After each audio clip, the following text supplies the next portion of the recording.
A service of KIBMradio.com, the Internet's home for an all old-time radio.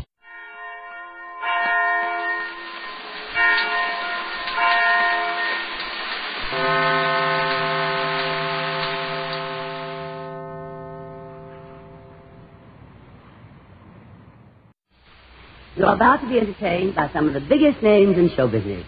For the next hour and 30 minutes, this program will present in person such bright stars as Vivian Blaine, Jose Ferrer, Sam Levine, Ken Murray, Margaret O'Brien, Gloria Swanson, Fran Warren, Meredith Wilson, and my name, darlings, is Tallulah Bankhead.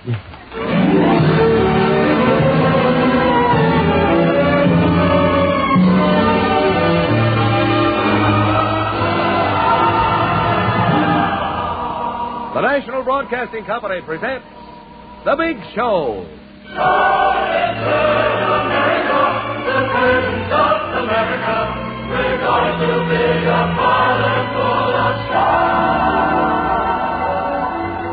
The Big Show. 90 minutes with the most scintillating personalities in the entertainment world. Brought to you this Sunday and every Sunday at the same time as the Sunday feature of NBC's All-Star Festival. And here is your hostess, the glamorous, unpredictable Tallulah Bankhead.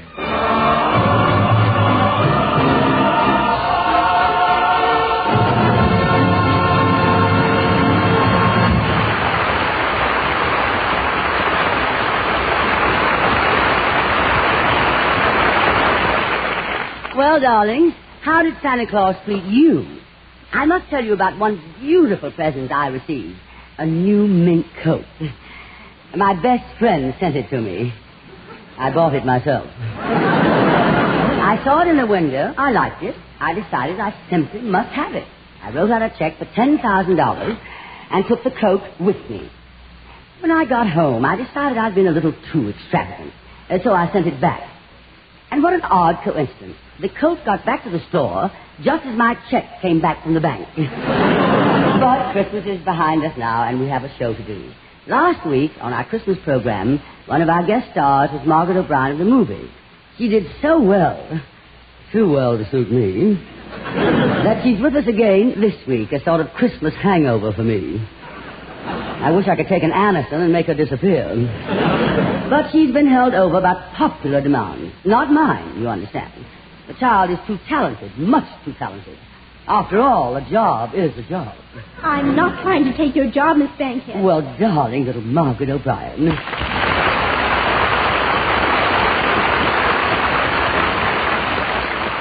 I want to thank you, Miss Bankhead, for your lovely Christmas present. Oh, did you like it, darling? Oh, yes.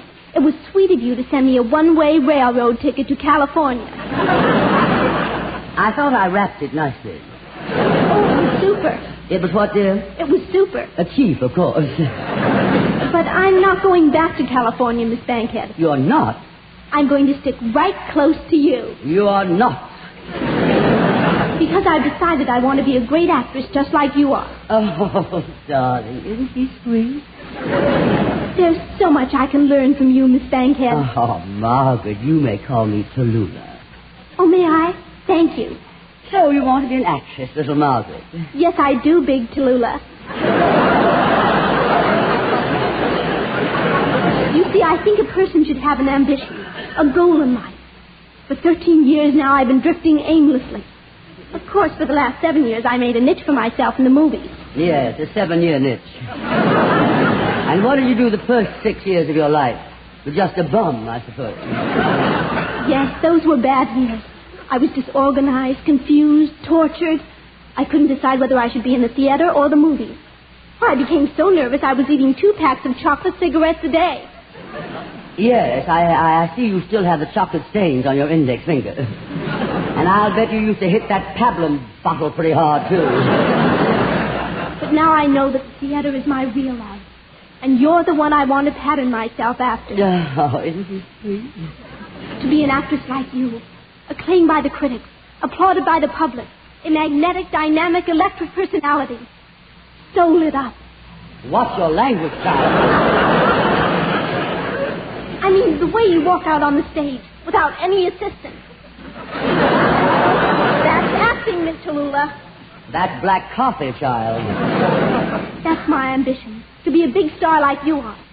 And then after I've had my success, and if I had to retire and wind up on radio like you did, well, those are the chances a person has to take. Darling, how would you like a shot in the head? Besides Margaret, actresses never retire. They are always between plays. Between plays? Yes, remember that. And besides, Margaret, I must warn you the theater's an exacting taskmaster. To become a fine actress, it will take you years. Oh, I don't care. I want to become a fine actress like you. Even if it takes me years and years and years and years now, and just years. Just a minute. I wonder where this child is getting her material. Margaret, here's lesson number 2. An actress is very sensitive about her age. But then I wouldn't expect you to understand that at the tender age of 13. 12 and a half. I want to be just as sensitive as you are. Oh, Margaret, you're just a child. Now, why are we standing here talking about the theater, such grown-up talk for a little girl? Let's talk about the holiday season. Now, let me tell you all about New Year's Eve. No, don't tell me all about New Year's Eve. Why don't you just tell me all about Eve?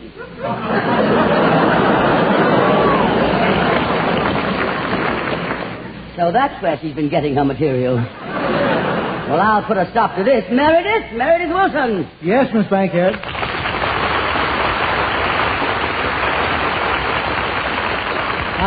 I want to thank you, Margaret, for that Christmas present. You're welcome. Of course, I have no plans to go to California right away. What?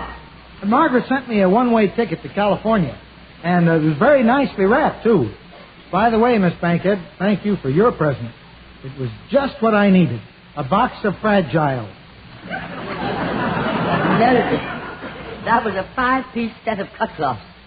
There was more pieces than that when I got it.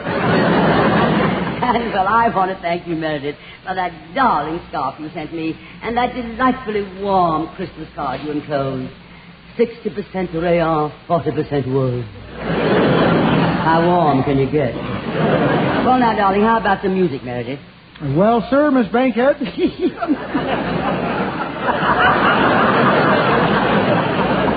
This is the big week in football. The bowl games, you know. So I wrote a song from my home state university, Iowa.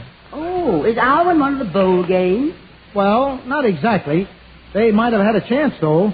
See, Iowa was just nosed out in a game with Ohio State. 83-21. That's quite a nose. Well, Iowa just couldn't get going in that game. Every time we started setting up a play, somebody fumbled the ball, and we couldn't get to our next play. Always got caught between plays. I'm between plays, too, Meredith. What? Never mind, Meredith. Let's hear the Iowa fight song you wrote for Iowa, but which is dedicated to all the teams who didn't get into any of the bowl games tomorrow, but who are going to, by golly, make it next year or bust.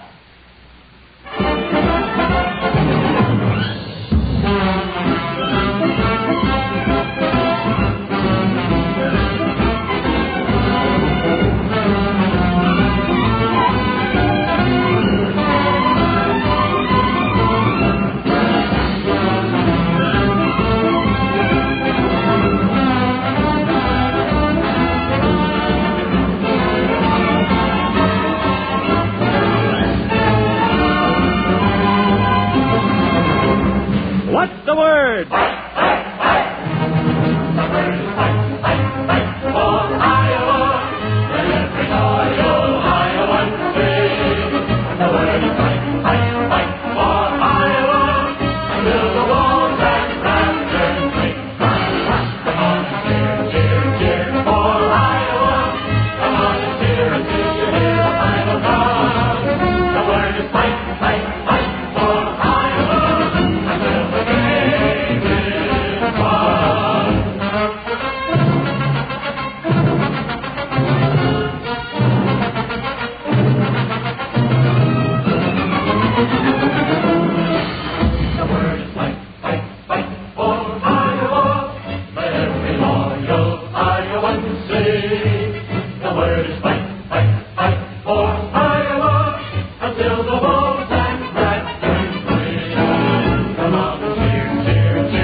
Meredith, that was really swell. You've got quite a band there. Ken Murray. Hello, Tallulah. Tallulah, I was just listening to that Iowa fight song that Wilson wrote. Kind of brings back old memories to me. Oh, really, darling? You went to college in Iowa, too? Oh, no. As a matter of fact, I didn't go to college at all. I don't believe a man has to go to college to get an education and acquire a polish. I'm proud to say that I learned all I know in the school of H.N. School of H.N.? Hard knocks. Well, it wouldn't have hurt you to have had a short spell in college, dear. Oh, no, not me, Tallulah. You see, I started in show business when I was a kid. Never had a chance to go to school, but I used to read books all the time. Right now, I've settled down here in New York, and I've got Dr. Eliot's 5-foot bookshelf in my home. But do you read the books in the 5-foot bookshelf? Oh, sure. I read about 3 inches every night. My, you read quick. Yeah, I read that, too. We all read in my family. I read, my dog reads, even my wife, and even my dog reads. A dog reads? Yes. For Christmas, I got him a copy of Bulldog Drummond. Of course, he's just starting to read books now. When he was a puppy, we broke him in on newspapers.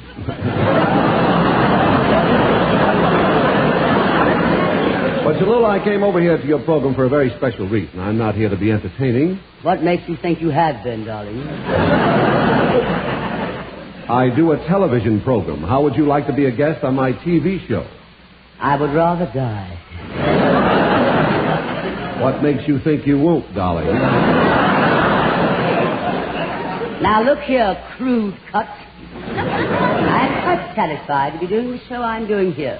But, Tallulah, radio is old hat. But, Ken, television is old movies. Not on my show. I'd certainly like to have you on my television show with me, though. Oh, stop talking about it, darling. Whenever anyone mentions television to me, I see red. I'll pay you $5,000. All of a sudden, I see green. Tell me more about it, darling. Well, there are a few things you'll have to change. For instance, if you wanted to wear a black dress like you're wearing now, you'd have to wear a red dress, because, you see, red photographs black, you see? Oh, I have a red dress. But what about my hair, darling? I'd wear that, too. Oh, I'm sorry. You mean the color of your hair. I'm so sorry. Well, we had a girl on the show with hair just those same colors. But to make it photograph better, we had to give her a blue rinse. Boy, was she soft.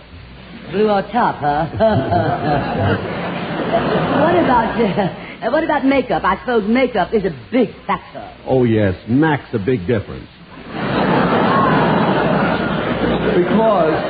Because otherwise, you see, you don't photograph with the right coloring. You see, and then, of course, I'll have to give you some jokes to tell. I suppose the jokes will photograph blue. Oh, Ken, I'm sorry I forgot. I want to introduce you to my protege, my new protege. She decided she wants to become a great actress in the theater, and she's trying to pattern herself after me. Come here, Margaret, sweetie. Margaret O'Brien, this is Mr. Murray. Hello, Arthur. Shall we dance? She sure is patterning herself after you, Tallulah. So you want to act in the theater, Margaret. How old are you? 12. That's my girl who said that.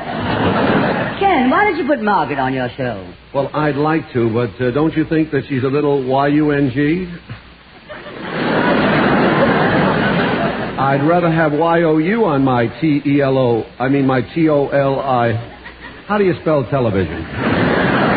Darling, when I go on television, it'll be spelled T-A-L-L-U.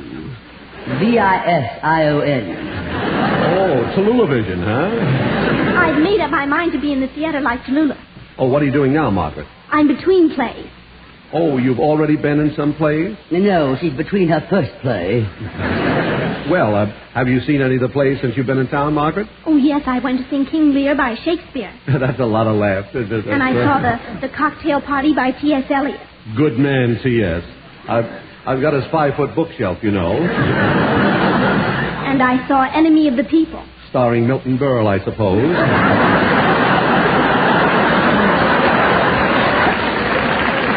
Look, Margaret, didn't you go to see any of the lighter things, some musical comedies, maybe? Oh, no, I wouldn't go to musical comedies. They're so cheap, and the prices are so high, and besides, I couldn't get any tickets. You're right, Margaret. I wanted to see one of the musicals this week, I know the star of the show very well. She happens to be a personal enemy of mine. So I went to the producer and I asked him for a pair of tickets. And do you know that I couldn't get them for love or money? Tallulah, I've got a ticket broker who gets all the tickets to the theaters for me.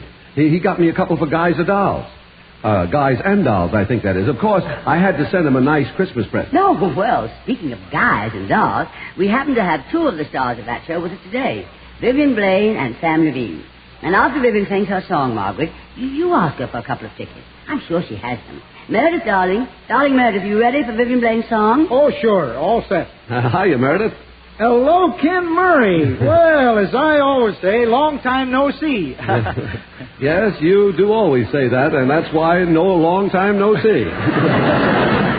Meredith, I want to thank you for your Christmas present. Oh, you're welcome, Ken. I wrapped it up pretty nicely, didn't you think? Yes, I'm very sorry I can't use it. I don't sleep well on trains. You don't mind, I'm sure, I gave it to somebody for a Christmas present? That one-way ticket is making a round trip. Meredith, what is Vivian Blaine going to sing, huh? Well, Vivian has a wonderful arrangement of What Is This Thing Called Love. Oh, that's wonderful. I love it. Ladies and gentlemen, Vivian Blaine with Meredith Wilson's orchestra and chorus in What Is This Thing Called Love.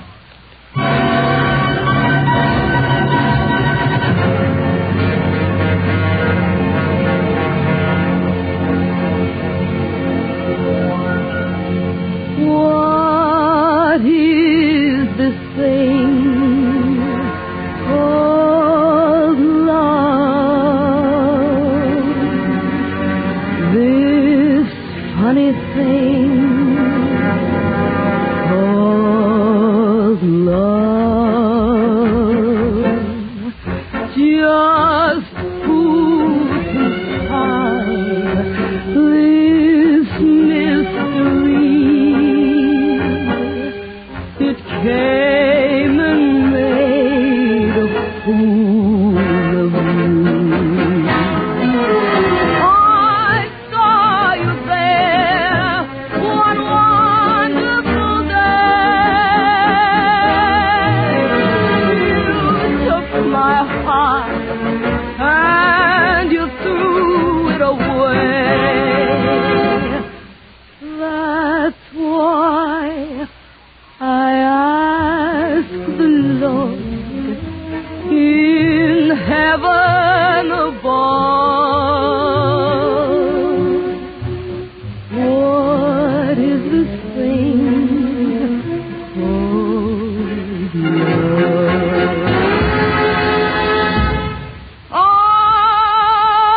saw you there one wonderful day. You took my heart and then you threw it away.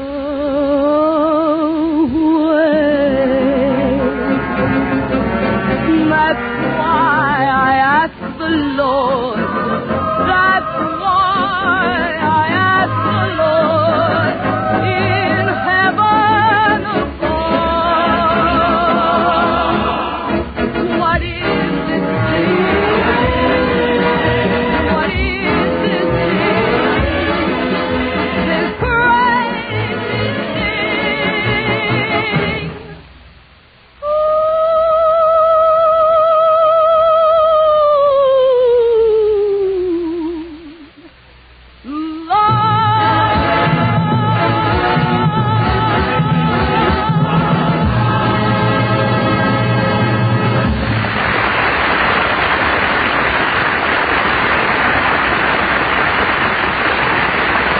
Congratulations, Vivian, darling. Congratulations, not only for your song, but for the enormous success you've made in Guys and Dolls. Thank you very much. You're very kind, Tallulah. Yes, I know. Now, look, Vivian, little Margaret here is interested in the story of your musical comedy. Why don't you tell her what it's all about? Oh, I'm sorry, but I can't do that. We're not allowed to give away the plot. Oh, you can't even give it away. You're so wrong, Tallulah. We're selling out every performance. I got in on a couple of passes. Yes, that's what I heard. The manager made one, and the box office man made one. You're just jealous because you can't get any tickets and you're in the show. It's just so happens, Tallulah, darling, that I have 2 very good seats with me. Yes, you have, darling.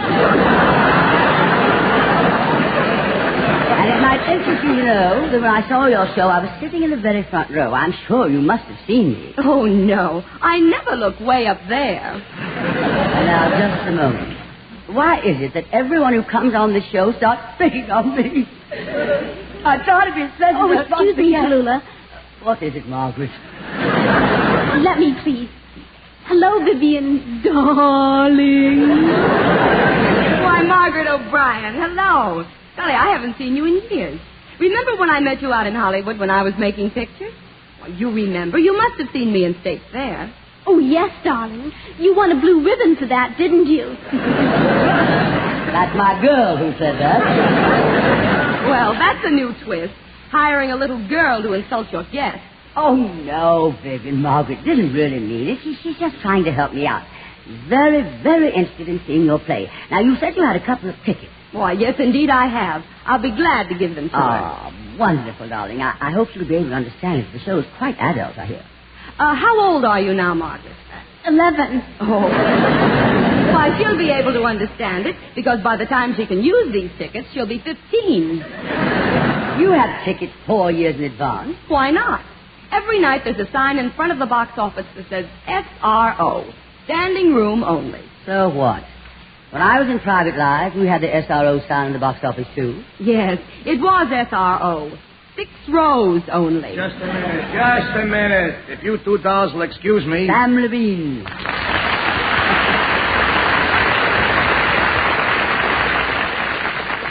I've been standing here listening to you two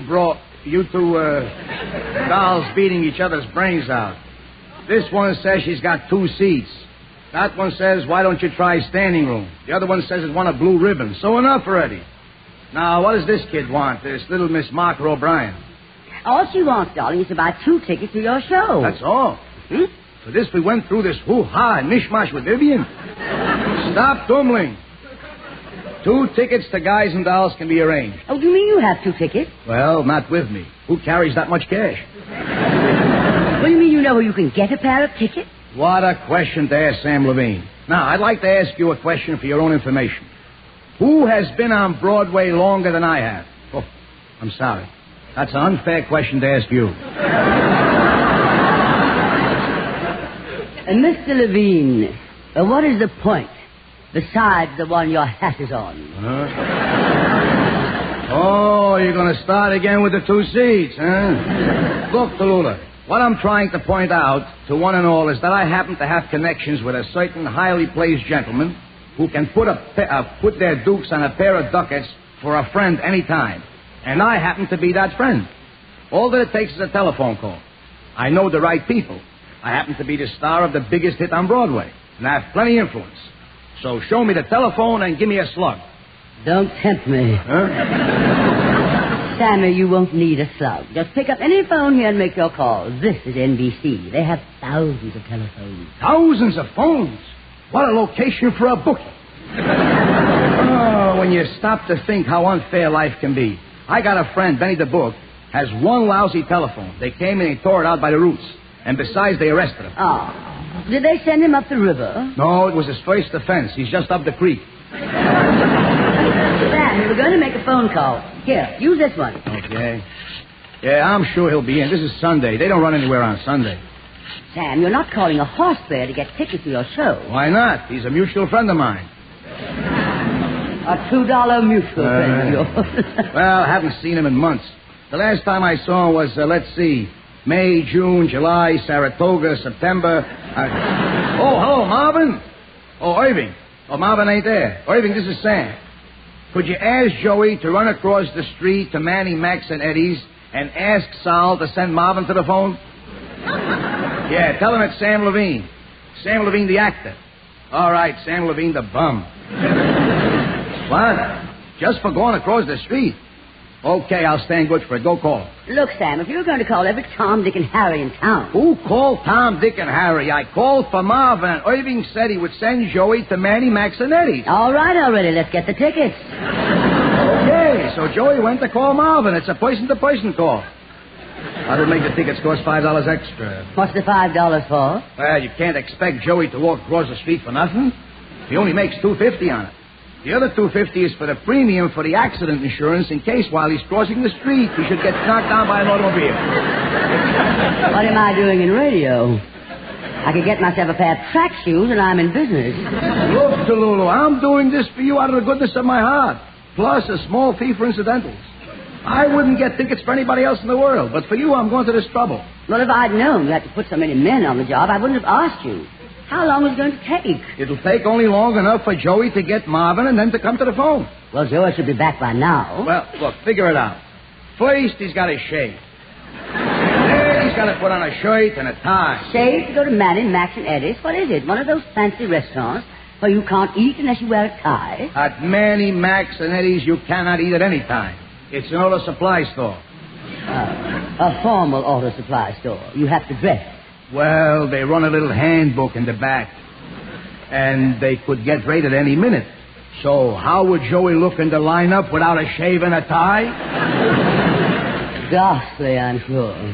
By the way, I should mention, in case they are raided, there'll be an extra $500 added to the tickets. Bail. Margaret, darling, won't you reconsider that one-way ticket to California? Yes, maybe it would be cheaper. Meredith, can you give me that railroad ticket back? Gee, I'd like to, Margaret, but I gave it to Ken Murray. Hey, Ken, if you're not going to use that railroad ticket, Oh, I'm sorry, Meredith, but I gave the ticket away to somebody who did me a favor. Maybe I could get it back for you if I can use the phone. Hello, Marvin. Oh, Joey. So where's Marvin? Look, I want you should get me right away a couple of tickets to Guys and Dolls. All right, Guys and Dolls. So where's Marvin? He left town. Somebody gave him a Christmas present. A one-way ticket to California. Oh, fine. Well, Tallulah, I tried and I failed. Now, there's only one thing left to do. Here. I'll give you these 2 tickets that I got in my pocket for tomorrow night. Oh, Sam, do you mean that you had those tickets in your pocket all the time? Yeah, go ahead. Take them. I'll let you have them for cost. $40. $40 for a pair of theater tickets? Why, I'd rather wait till your scalper friend Marvin gets back. And I can get them from him for less than that. Tallulah, don't be a schlemiel. Where do you think Marvin gets his tickets from?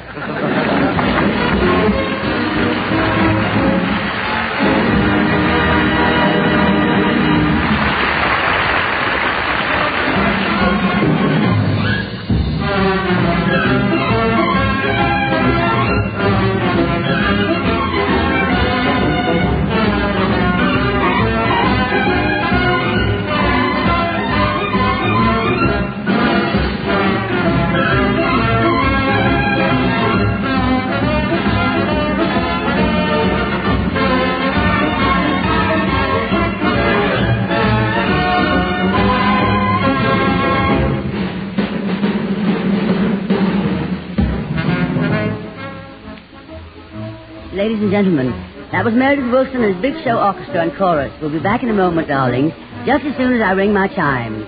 This is NBC, the National Broadcasting Company.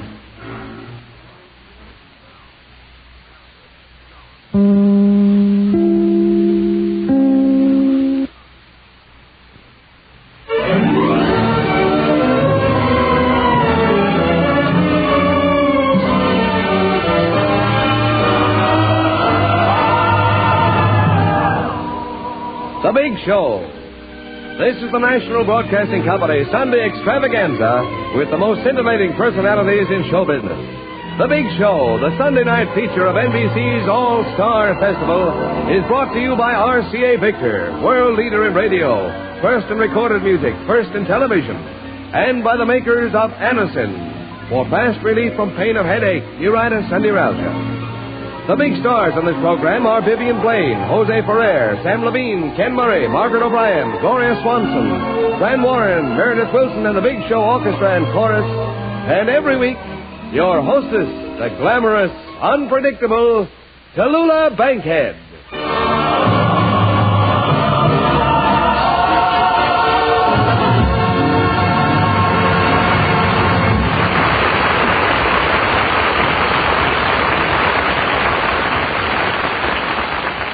Well, darlings, in a few hours, 1951 will be here. I've devoted this entire day to thinking of the things I've done this past year that I shouldn't have.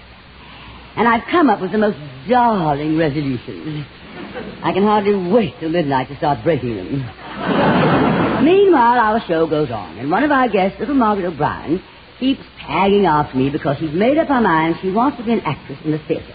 Just like I am. I feel as if I'm her fairy grandmother. That's a godmother.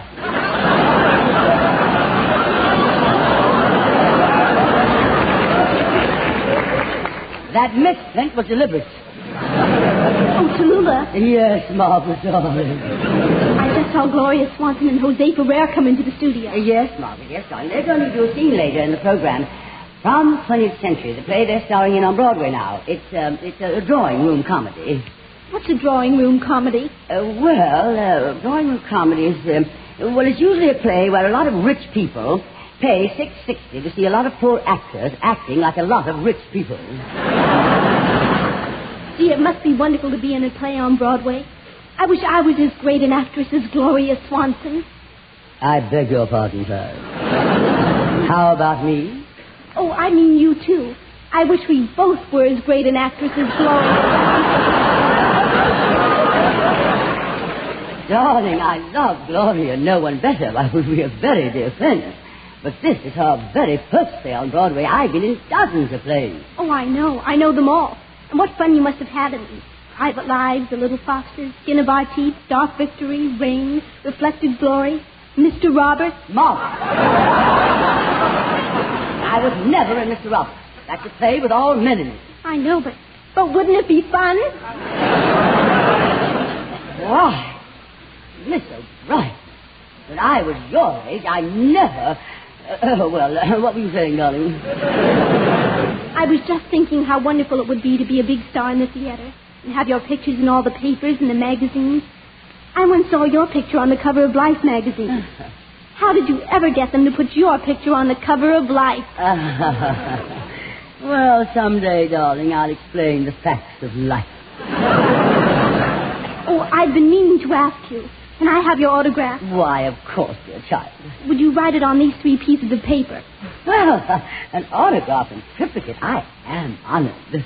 I need 3 because the kids outside the theater told me that for 3 Tallulah bankheads, you can get 1 Gloria Swanson. I was just stabbed. Oh, I didn't mean what you think. I meant what I said. I meant because everybody wants your autograph. That's why I'd like 3 of them. And very few people want Gloria Swanson. You see? Does that sound better? Darling, have you ever thought of giving up the theater and becoming a surgeon? You put that knife in so gently. Hey, Tallulah. Yes, Ken Murray? I just saw Gloria Swanson and Jose Ferrer come in the studio. Yeah, so I've been told. Gee, that Gloria Swanson, she sure looks young for her age, doesn't she? I look younger for my age than she does for her age. Gad, I did it. I knew it would happen. I finally insulted myself.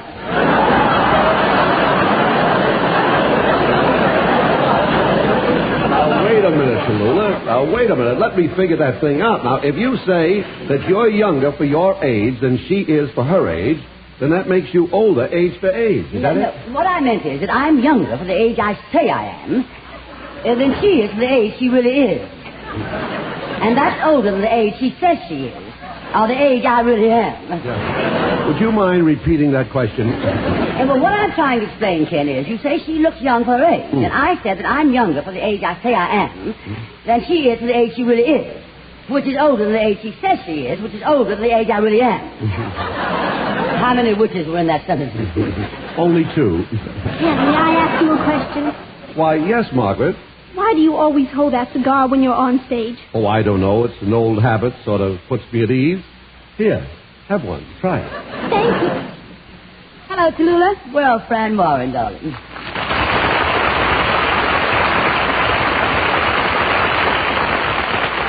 Say, you know who I just saw backstage? Gloria Swanson and Jose Ferrer. She looks so young for her age, doesn't she? He looks pretty young for her age, too, darling. And, Fran, may I say that you look divine for your age, whatever it is. What are you going to sing for us, sweetie pie? I've got the right to sing the blues. At her age, look who's got a right to sing the blues. Go ahead, darling, sing it.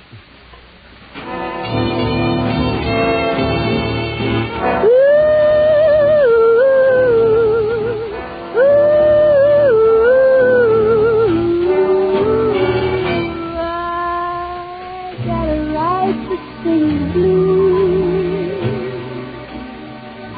I got a right to feel low down. I got a right to hang around, down around the river.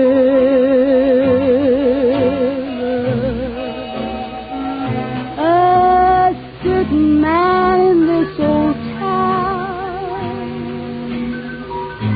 keeps dragging my poor heart around. All I see for me is misery.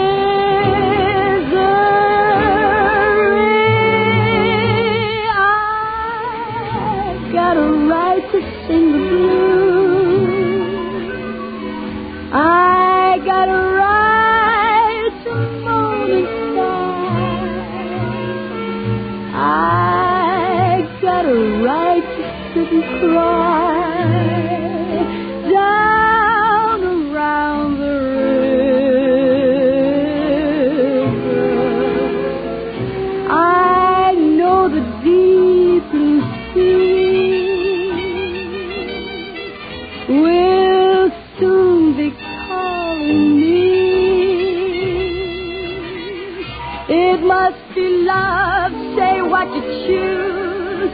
I got a right to sing the blues.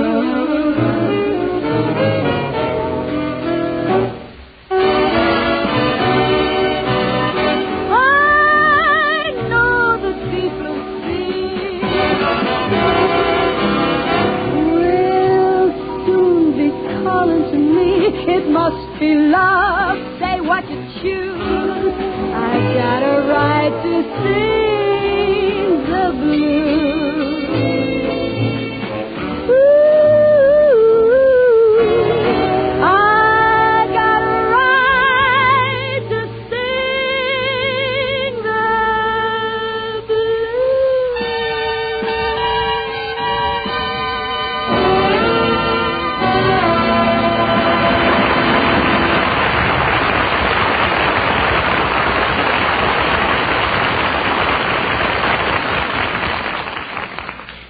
Here's a word from RCA Victor. As we look ahead to the gigantic tasks our country must perform in 1951, it's clear that every individual's working life is going to be busier and more complicated than ever before. We're all going to need recreation in our home lives to erase the cares of each long day and recharge our batteries for the next one. That's where television fits in perfectly. And now is the time to see your RCA Victor dealer and choose from 18 beautiful models, each one seemingly more beautiful than the next. You'd do well to choose a 19-inch set for pictures that are wonderfully clear and big. Of course, they'll have that matchless quality which has made RCA Victor million-proof television far and away America's favorite. Here's wishing you RCA Victor television, and with it, the high morale, which will help so much to make 1951 a happier year for everyone.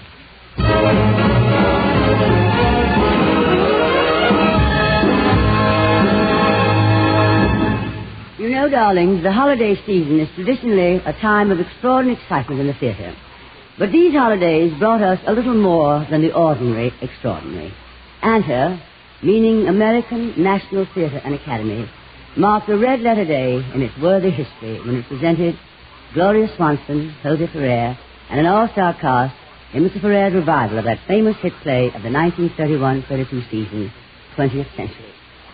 So tremendous has been the public response that the play is moving over to the Fulton Theatre for an extended run. We'll give you a taste of the kind of evening you can look forward to at the Fulton by presenting now a scene from the play, starring Miss Swanson and Mr. Ferrer. Ladies and gentlemen, the curtain is up on 20th Century.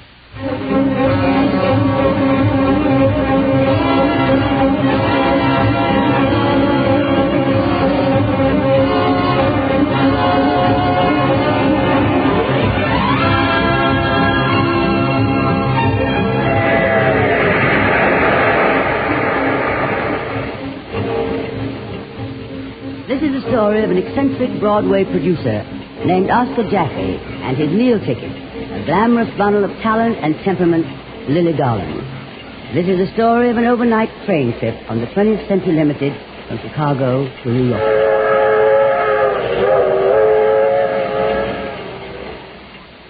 We are several hours east of Toledo, Ohio, as the scene opens. Lily, played by Miss Gloria Swanson, feigns sleep in her apartment.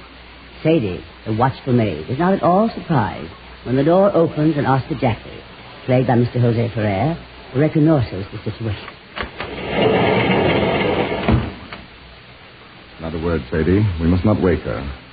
Poor child, nobody understands her. She's very delicate. If you don't mind, I'll just sit here for a moment and breathe the air that surrounds her, look at her little possessions, and remember things. Sadie, who's in there? No, I'm sorry I woke you up. So it's you. You sneaked in while I was asleep. What do you want, Scorpion? If it makes you any happier to call me names, go right ahead.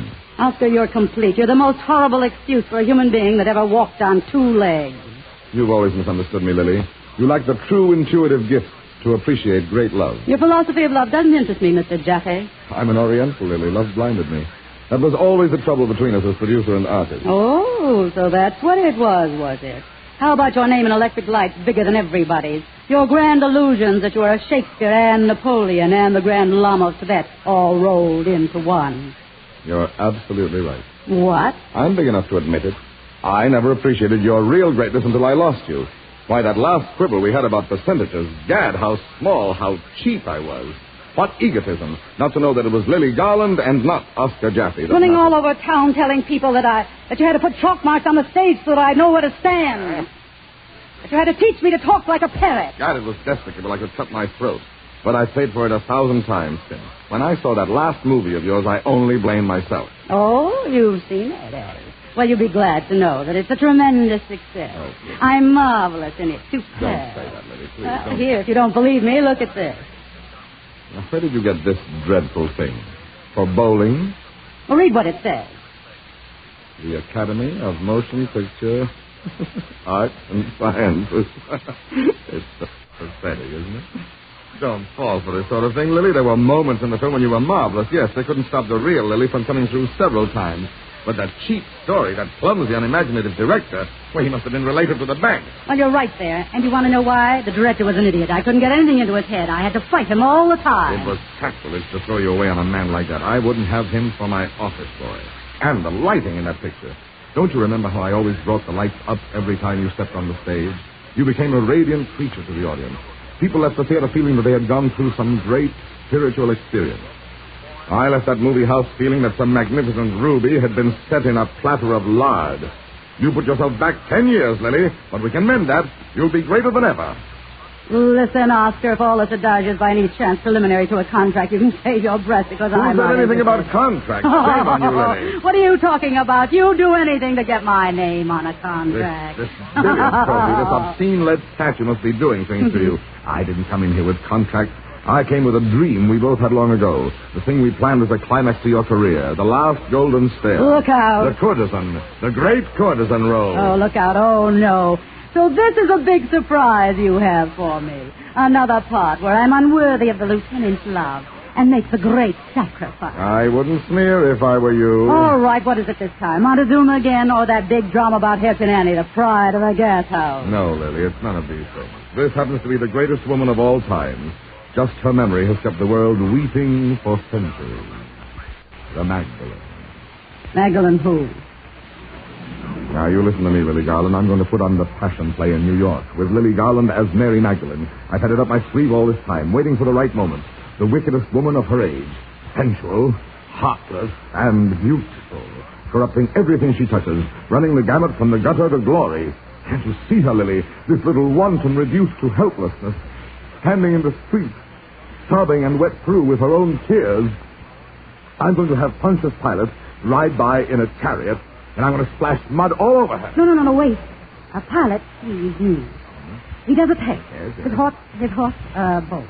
And Pontius is thrown out on his feet with a broken neck. Oh, and I smile through my tears. Lily, that's an inspiration. Go on while you're in the creative mood. Well, I'll tell you how I see the whole thing. I can see the Magdalene as a woman who was an aristocrat at the beginning. And after being broken-hearted by some man she loved madly and trusted, she went down, down, down. Into the dead. Hating and despising all men, laughing at them, so cruel, so terribly cruel. Yes, Lily, I'm going to make it my greatest production. Gamble every penny on it. I brought over an entire troop from Europe. Smuggled them across the Alps right through 4 iron curtains. It cost me my shirt, but I wanted them. 2 of them are geniuses. No, wait a minute, Oscar. Lily, if the play runs for 5 years, I won't make a dollar. You can have all the money. I only want to stagger New York. A desert scene with 100 camels and real sand brought over from the Holy Land. I'm going to have a Babylonian banquet that you give for your lover in the second act. The governor of Judea, Pontius Pilate, with your slaves all around you. You're covered with emeralds in that scene from head to foot. But that's nothing to the finish, where you stand in rags. Rags? In rags, and the Emperor Nero himself offers you half his empire. You answer him with a speech that is probably the greatest piece of literature ever written, and figured with love and sacrifice, and all the lights just pouring down on you. Nero cringes. And the last we see of you is this little pathetic figure selling olives in the marketplace. It's really sublime. Tell me, have I reached the artist in you? What is it? You're crazy. What do you mean? You guys listen to you, Oscar. You're a pure case of leaping paranoia. Lily. No, I am not angry. You're too funny to make anybody angry. Don't be cheap, Lily. Coming in here with a lot of camels and real sand from the Holy Land, you're to scream. You're going to put on the Passion Play. Oh, you haven't $100 to your name. I can raise millions. Yes, and I know how you intend to raise them. Get my name on a contract and go out peddling it. Take down some new angel on the strength of my reputation. Well, no, thank you. I'm through being your meal ticket. You're at liberty to call up any one of my banks in the morning. Your banks? You mean the ones that are taking your theaters away from you? That's a lie. You've been listening to my enemy. I've been listening to Mr. Oliver Webb, your so-called business manager, who broke in here with a sob story about that you were going to commit suicide unless I took pity on you. Well, you go on and commit it. It would be a blessing to all concerned. Lily, what in heaven's name are you talking about? Mr. Webb is no longer with me. I fired him for stealing. Oh, shut up. I've had enough of your lies. Listen to me. I'm offering you your one last chance to become immortal. Thank you, but I've decided to stay mortal with a responsible management. Not Jacob. I can't believe it. No, read the papers in the morning, then. Jason, he's got paresis. I had to fire him to protect the health of my office force. He's a thief besides. Illiterate. He can hardly write his name. He writes it on text, all right, in great big text, too. Oh, it's money you want. That's what you want. Just another Broadway hand. That's what you've become. I suppose if I jingle the miserable $10,000 or $15,000 in front of your nose, your mouth would begin to water. You'd start drooling and squealing. Gimme. That's right, Oscar. Now get out of here before I have the porter thrown off the train. Look out who gets thrown off the train. Get out of here, you fake, you swindler, you! Hit me, you cheap little shop Get girl. out before I call the conductor. Go on, ring that bell. I'll tell the world who's a fake. You are.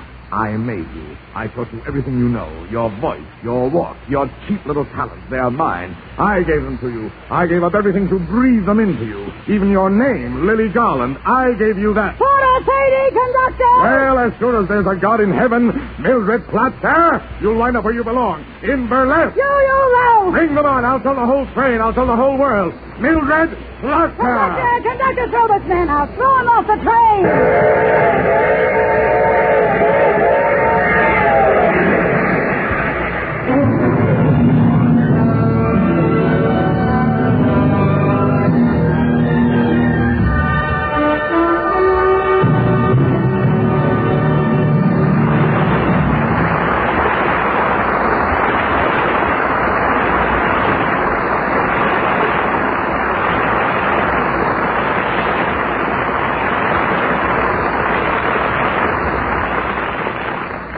Gloria and Jose. Come here, darling. Come over here. That was fun. That excerpt from your brilliant production of 20th Century. Gee, thanks, Tallulah. I find it a lot of fun working in the theater, too. I bet you do. And Jose, you directed the play for Broadway, didn't you? Well, as a matter of fact,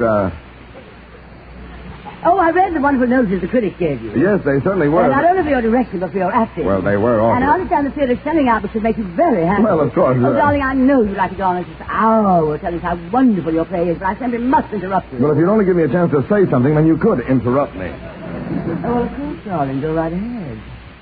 Well, all I wanted to say was that I'd like to go up to my dressing room and change my shirt. I'll be back in a moment. Oh, why, of course, darling. Go right ahead. You're ringing west. That's it, right to there, darling. You gave a wonderful performance. You were superb. And so beautifully directed. See you later, darling. Cool. Well, Gloria, it's so nice to have a motion picture star on the program, isn't it? Just to plug some picture she just made. Your picture was such an enormous success, darling, that doesn't need any plugs. Well, what's the news from out in Hollywood? You mean, what's new along Sunset Boulevard? You slip on in, didn't you, darling? Well, let's forget business and just talk some old-fashioned girl talk. Just between the two of us. Yes, a girl talk just between the three of us. Oh, Margaret. I forgot all about you. Oh, Gloria, you know Margaret O'Brien, of course. Yes, hello, Margaret. Hello, Gloria, darling. Margaret is going to become an actress in the theater. Isn't that sweet? Well, Gloria, I bet you must be exhausted from working in the theater. Oh, here, sweet, have a cigarette. No, thank you, Tallulah. I don't care for one now. Have a cigar, darling. No, thank you, Margaret, darling. Cigar? Oh, I just carry it to put me at my ease. Well, Gloria, I was in Hollywood, just a couple of weeks ago. I saw everybody, and everybody was talking. It's May, the ILK. Well, everybody was talking about who. Oh, yes. He's been behaving terribly, I hear. Oh, terribly. He had the effrontery to come to the studio with what's her name? With what's her name? Where was her husband? Oh, darling, he was driving that blonde Hoosier down to Palm, or whatchamacallit. Tallulah, no. You don't say, darling. Margaret, please, you don't know what you're talking about. Oh, yes, I do. I've heard this story before. What? This is the first time I heard the details. Well, may I ask, did you hear this story? Oh, from some of the kids on the lot. Dean Stockwell, Lionel Barrymore. That kid Lionel is incorrigible. I'm going to tell his kid Sister Ethel about it. Oh, Tallulah, I almost forgot, and I don't know whether I should mention this or not, but I just read in the paper where that certain friend of yours got that wonderful award for the best motion picture performance of the year for the Critics' Circle. Which proves what I've always suspected. The Critics' Circle is a bunch of squares. Well, don't you agree, darling? Well, I'd like to, but I might want to make another picture in another 20 years. Well, now, what was the matter with the picture you made, that Sunset Street? I thought it was brilliant. It's Sunset Boulevard, Tallulah. Oh, well, I saw it in the neighborhood theater. Well, whatever it was called, it certainly deserved the award, because the same thing, happened to me a few years ago when I made a magnificent picture. Oh, yes, I saw it. Lifesaver, wasn't it? You were superb. Lifeboat, darling. Well, whatever flavor it was, I thought you gave the outstanding performance of the year. Ladies, if I may say a word. Oh, you bet, Jose. Speaking of great pictures, you're forgetting a picture that I made this year. Cyrano de Bergerac. Darling, don't stick your nose into this argument. Well, I made a picture once called Journey from August, and I thought it would win the Critics' Award. And when it didn't, did I write them a nasty letter? This child will someday grow up to be the President of the United States.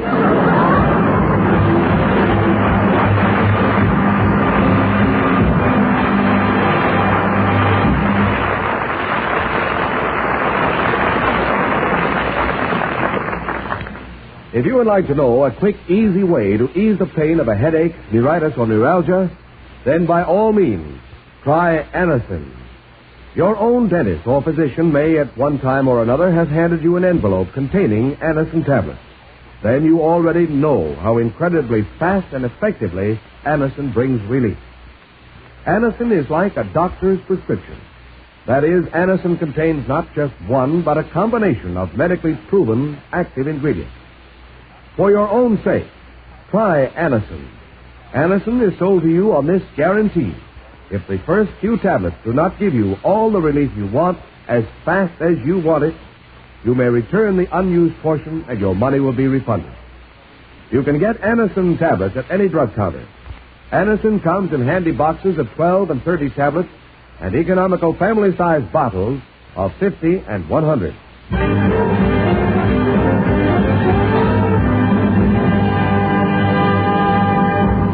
Jose, I want you to have a little talk with Margaret O'Brien. She's so interested in becoming an actress in the theater, and I really don't know of a more expert artist we can come to for advice. Well, that's quite flattering, Tallulah. I'd appreciate any help you can give me, Mr. Ferrer. I know the child is quite young. Nonsense. One of the greatest parts ever written was for a young girl. because the character was supposed to have been 14 years old. I'm referring, of course, to Juliet, of the immortal Romeo and Juliet. How old are you, child? Oh, I just turned 14. You know, you might well play it to death. Oh, this little girl plays Juliet Jose. Some of the greatest actresses of the theater played it. Jane Cowell, Judy Marlowe, Catherine Cornell, Miss Ethel Barrymore. I know, Tallulah, but I've always thought it would be interesting to have the 14-year-old Juliet played by a 14-year-old actress. I wonder if you would read a scene with me, Margaret, the famous balcony scene. Oh, may I? Oh, there, you mad? Now, how can a 14-year-old child run the gamut of emotion necessary to portray the exacting role of a girl torn from the arms of the man she loves, frustrated at every turn by parents who finally drive the lover to their destruction? What could this child possibly know about love? Why, when I was 14 years old, I never... Margaret, maybe you'd better try to play it, dear. Oh, excuse me, Tallulah. Before Mr. Ferrer and Miss O'Brien appear as Romeo and Juliet, I wish to say that this portion of the program was brought to you by RCA Victor, world leader in radio, first in recorded music, first in television, and by the makers of Anacin, for fast relief from pain of headache, neuritis, and neuralgia. Now, Tallulah, will you bring your child? This is NBC, the National Broadcasting Company.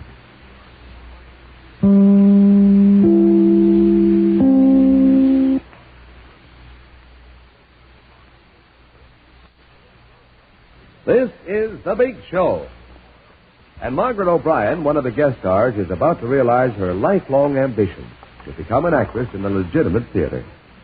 All right, everybody, on stage, a star is about to be born. I want you all to watch this. Vivian, Blaine. What's going on? Jose Ferrer is going to act out a beautiful scene with Margaret O'Brien. That guy is going to act with that little doll? Vivian, what is this guys and dolls talk? You mean that you don't know what a guy is and what a doll is? From the play of the same name where I talk like this? No, I don't know what a guy is and a doll is from the play of the same name where you talk like that, darling. Well, listen to me. I'll be glad to explain you. Darling, they've been trying to explain me for years. Well, Tallulah, darling, I'll explain you very simple. Do you ever go to Lindy's for a bite? If I'm going to be bitten, I'd rather be bitten at the Stork Club. What I mean is, do you ever go to eat at Lindy's? No, I rarely dress for dinner. Yes? From this, a person can catch a cold. Well, what about this? Well, we'll say, for instance, Lindy is packed to the gills. It is impossible physically, if you'll pardon the expression, to squeeze, if you'll pardon the expression, another person. But at one table for four are sitting two fellas, and the other two seats are bare. If you'll pardon the expression. Excuse me. So the two girls walk over to the table where the two fellas are sitting with the two bare seats. And they ask the two fellas politely, are the two bare seats occupied? But the fellas go on eating and don't even answer. Well, those two girls are dolls. And the two men are guys. They're slobs. But if they invited the girls to have dinner with them, would they be guys? Well, if it's Dutch treat, they're guys. But if the guys paid for the girls' dinner? Oh, well, those guys would be dolls. So those are the kind of people that are in your show, guys and dolls. Would I fit into your show? Well, if you were in our show, we'd have to call it Guys and Darlings. Well, Vivian, although your explanation was confusing, I must admit it was quite dull. Likewise, I'm sure. So let's get back to Margaret O'Brien and the part of Juliet. Vivian, have you seen Juliet? Not since the show opened. I've been meaning to call her, but I've been so busy.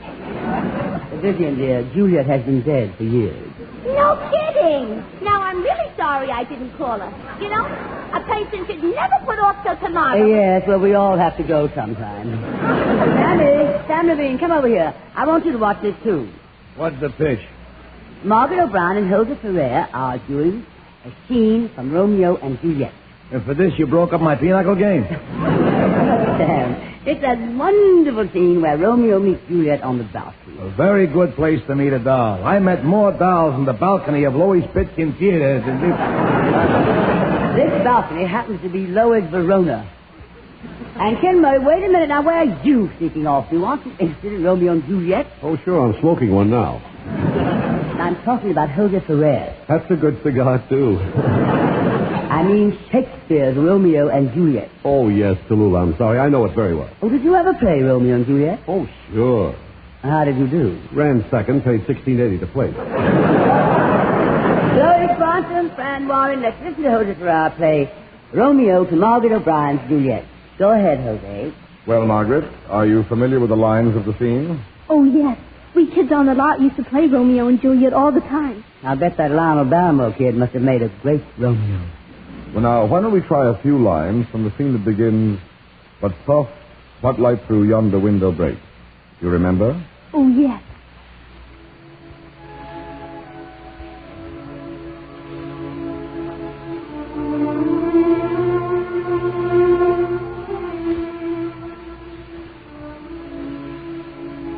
But soft, what light through yonder window breaks? It is the east, and Juliet is the sun. Arise, fair sun, and kill the envious moon, who is already sick and pale with grief that thou, her maid, art far more fair than she. Be not her maid, since she is envious. Her vestal livery is but sick and green, and none but fools do wear it. Cast it off. It is my lady. Oh, it is my love. Henri. She speaks. Oh, speak again, bright angel. For thou art as glorious to this night, being o'er my head, as is a winged messenger of heaven unto the white, upturned, wondering eyes of mortals that fall back to gaze on him when he bestrides the lace-sweet pacing clouds and sails upon the bosom of the air. Romeo, Romeo, wherefore art thou Romeo? Deny thy father and refuse thy name. Oh, if thou wilt not, be but sworn my love, and I'll no longer be a Capulet. Shall I hear more, or shall I speak at this? 'Tis but thy name that is my enemy. Thou art thyself, though not a Montague. What's Montague? There's nor hand, nor foot, nor arm, nor face, nor any other part belonging to a man. Oh, be some other name. What's in a name? That which we call a rose by any other name would smell as sweet. So Romeo would, were he not Romeo called, retain that dear perfection which he owes without that title. Romeo, doff thy name, and for thy name, which is no part of thee, take all myself. I take thee at thy word. Call me but love, and I'll be new baptized. Henceforth I never will be Romeo. What man art thou that thus be screened in night, who stumblest on my counsel? By a name I know not how to tell thee who I am. My name, dear saint, is hateful to myself because it is an enemy to thee. Had I it written, I would tear the word. My ears have not yet drunk 100 words of thy tongue's utterance. Yet I know the sound. Art thou not Romeo and a Montague? Neither, fair maid, if either thee dislike. How camest thou hither? Tell me, and wherefore? The orchard walls are high and hard to climb, and the place death. Considering who thou art, if any of my kinsmen find thee here. With love's light wings did I o'erperch these walls, for stony limits cannot hold love out. And what love can do, that dares love attempt. Therefore thy kinsmen are no less to me. 'Tis almost morning. I would have thee gone. And yet, no farther than a wanton bird, who lets it hop a little from her hand, and with a silk thread tucks it back again, so loving and jealous of his liberty. I would I were thy bird. Sweet, so would I. Yes, I could kill thee with much cherishing. Good night. Good night. Parting is such sweet sorrow that I shall say good night till it be morrow.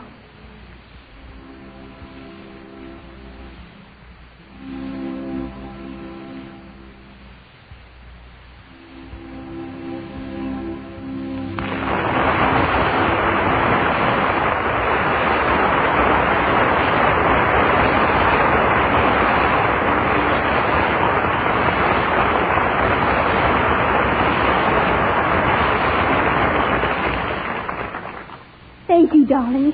And Jose, your little contribution was, as usual, divine. Isn't he sweet? Just a minute, kid. I wouldn't bow that low if I were you. Your rubber panties are showing. But, Tallulah, I was only acknowledging the plaudits of the multitude. I wish I had time to get to the famous death scene. That might be arranged. If you'll give me a moment to go out and get a little something, I'd like to see you do the poison drinking scene. Oh, would you enjoy that, Tallulah? To the dregs. Wait a minute. What are you picking on the kid for? I think she's done real good. You think she done real good. I think she did real good. All right, did real good. The little doll's got class. But, Sam, darling, the role of Juliet should be played by an actress who has had much more experience than Margaret has had. She's so young. All right, I'll give you that. She ain't no Irene did.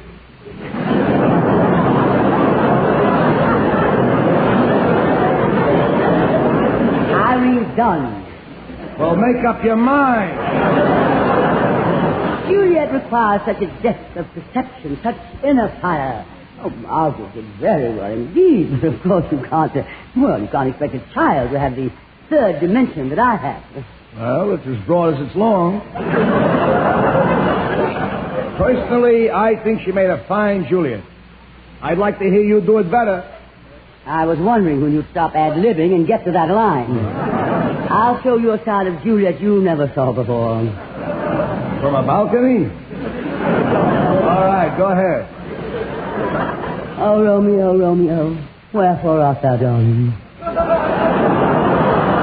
Here I am, Julie, right under the fire escape. Deny thy father and refuse thy name. Refuse my name? All right, so I'm Jessica Dragonette. Oh, Sam, will you stop that? Don't you know the romantic story of Romeo and Juliet? Well, let me put it this way. No.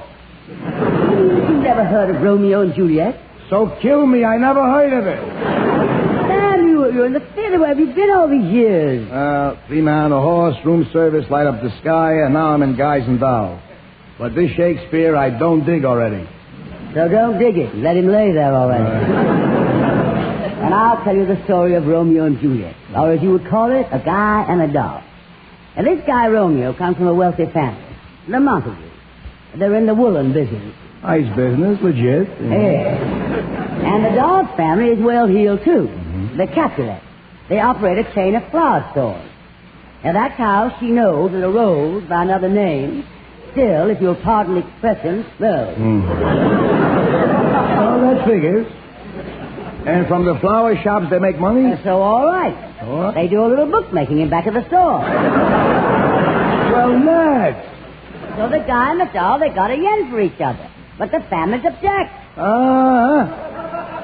Before they married, they already got mother-in-law trouble. No, it ain't the mother-in-laws, it's the fathers. You see, the old man is Montague, he's in the woolen business. And old man Capulet is in the flower business. So where's the competition? The Montagues make suits without buttonholes in the lapels. And it's ruining the Capulet flower business. What a lousy trick. The guy and the doll want to get married, so they elope. And later the doll's father doesn't know she's married. So he wants her to marry another guy. So the doll lays down on the bed and makes it look like she's dead. And Romeo finds her and thinks she is dead, so he kills himself. And when the doll wakes up and she finds the guy has knocked himself off, so the doll knocks herself off. Well, that's the finish of the play. That's the finish? That is the finish. Well, I don't know. You don't know what? If they got some big hit songs, it's got a chance. What's the name of that play again? Death of a Woolen Salesman. What difference does it make? You wouldn't understand if I spent the rest of this year explaining it to you. And there isn't much left of this year. 1950 is almost over. And in a few hours, it'll be 1951. A new year. I don't know where the time goes. It seems there should be another month in the year to do all the things we forgot to do. A month to remember what we forgot. October, November, December, remember. It even rhymes, doesn't it, darling? A whole month of days to remember a kindly deed we should have done, a soft word we could have spoken, a friendly smile we should have restored. Jose, what do you think? Well, I think that your month of remember should have at least 31 days. We could all use 31 days of grace devoted to undoing some of the unthinking things we did during the year. Well said, Jose, and I think we can carry the idea further and make it a month for the whole world to stop and remember what a wonderful place this could be to live in if man would really be brother to man. You're so right, Gloria. If the grown-ups would only take this month to remember, not to forget that the world they're making today is the world the kids of my age are going to have to live in tomorrow. Margaret, that's a beautiful pitch. Every grifter on Broadway, every crumb on every street corner, every tin horn on 42nd Street. If we could only give them an extra month to remember, they might have less to try to forget when they go to sleep at night. Yes, Sam. And with this extra month of remember, what a chance it would be for the guys and dolls on Broadway and in Hollywood to remember that there's a real world outside the little dream world they live in. You're so right, Vivian. I sure could use that extra month just to sit around and remember all the kind and unselfish people who helped me up a few rungs of that long, rough ladder. Fran, that's a beautiful sentiment. You know, I didn't think too kindly about this extra month at first. I got to thinking about the extra bills that would come in on the 1st of Remember and the income tax on Remember the 15th. But believe me, give me that extra month to remember some of the things I could have done better in the 12 months we've had. And I'll pay those extra bills. Ken, you're right. But, Tallulah, you know what I would do if we could make this a universal month? I'd spend every one of the days talking to people everywhere in the world in the universal language, music. Then tell the world, Meredith, with some of the new and lovely words of that universal language. Some of the great songs from some of the great shows of the year passed by. It's the Big Show medley of the big shows of 1950, opening with one of the newest and gayest from the most recent of musical hits, Meredith Willson's The Big Show Orchestra and Chorus in Guys and Dolls.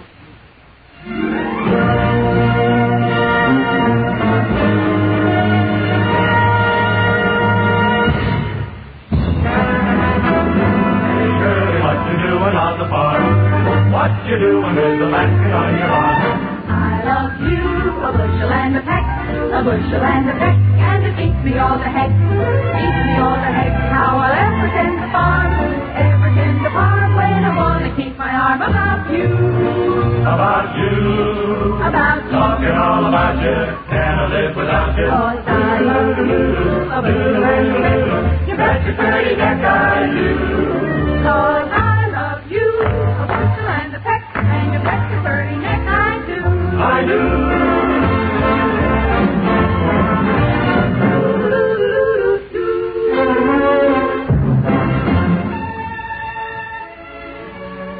From South Pacific, Vivian Blaine sings, I'm gonna wash that man right out of my hair. I'm gonna wash that man right out of my hair. I'm gonna wash that man right out of my hair and send him on his way.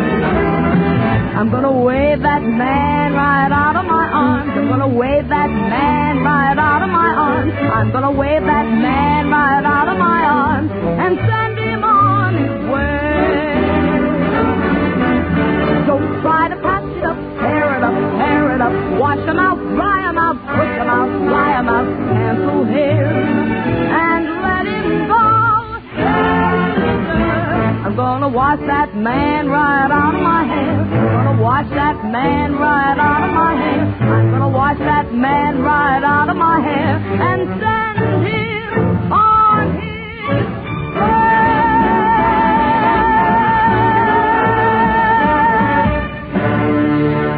the Big Show Chorus and Orchestra in Meredith's arrangement of Irving Berlin's smash hit from Call Me Madam. Put your head on my shoulder. You need someone who's older. Rub down with a velvet glove. Stars that used to twinkle in the sky are twinkling in my eyes. I wonder why. I hear singing and there's no there. I smell blossom in the trees are there. All day long I seem to walk on it. I wonder why. I wonder why. I keep on thinking that she's the older. And once more I lost my appetite. Stars that used to twinkle in the sky are twinkling in my eyes. I wonder why.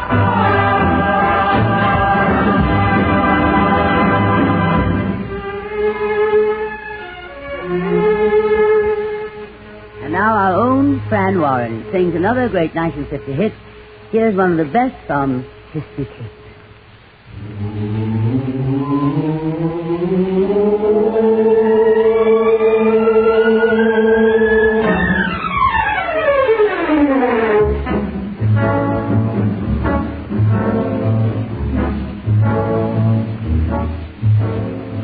Strange dear, but true dear, when I'm close to you dear, the stars fill the sky, so in love with you am I.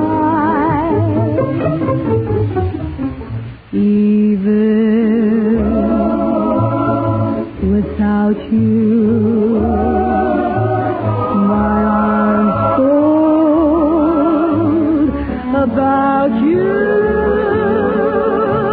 You know, darling, why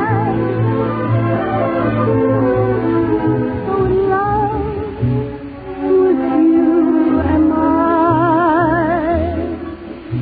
In love with a night mysterious. The night when you first were there. In love with my joy delirious. When I knew that you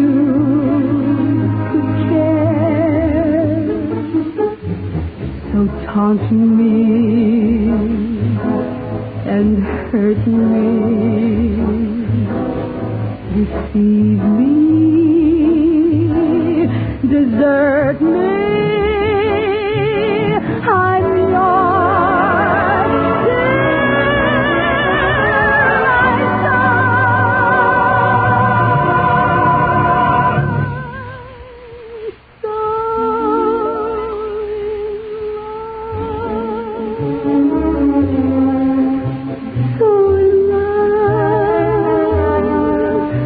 so in love with you, my love, am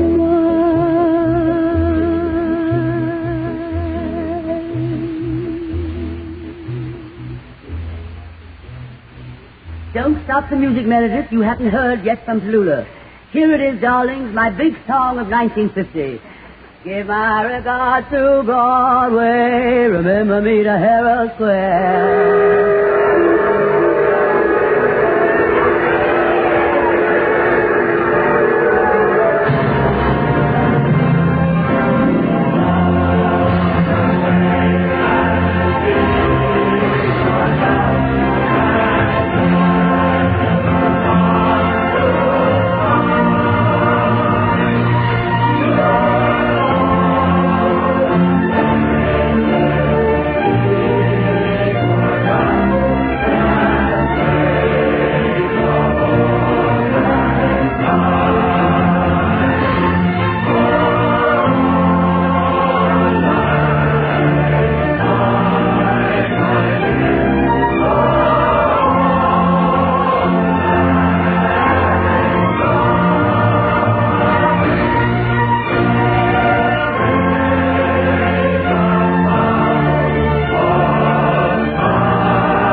my regards to old Broadway and say that I'll be there ere long.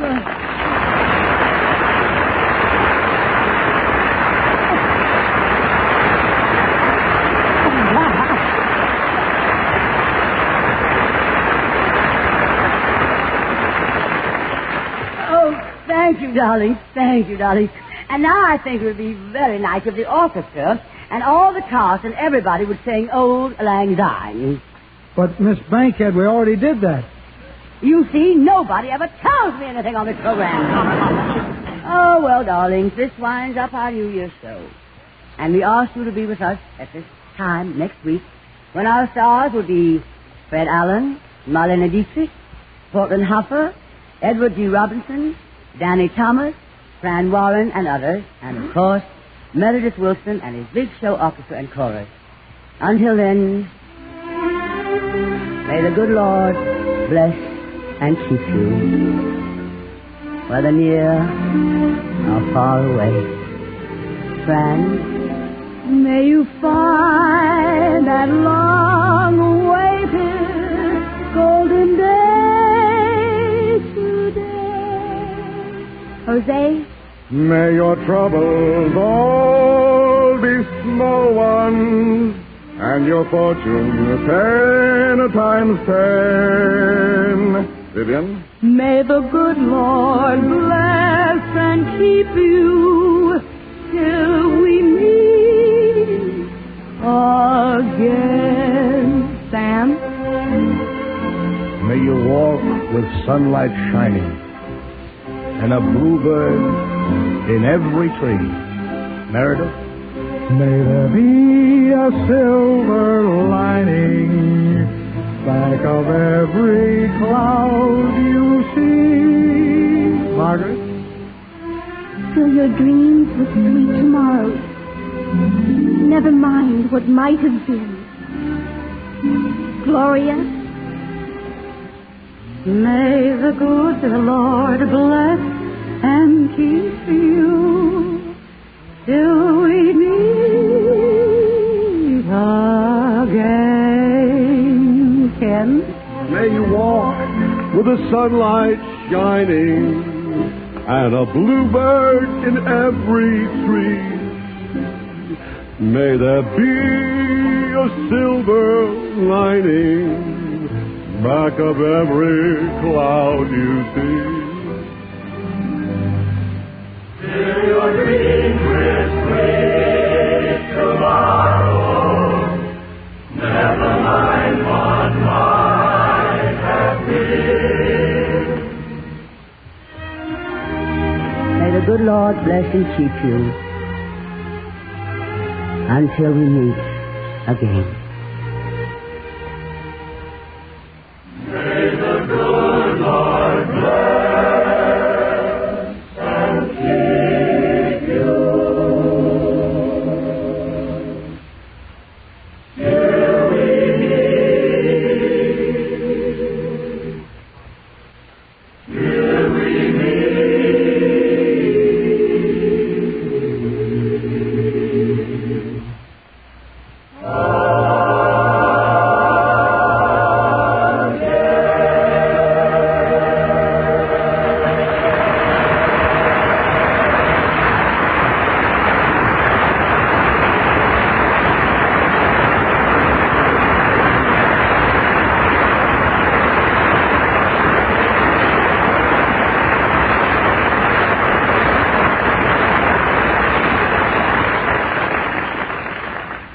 Happy New Year, darling.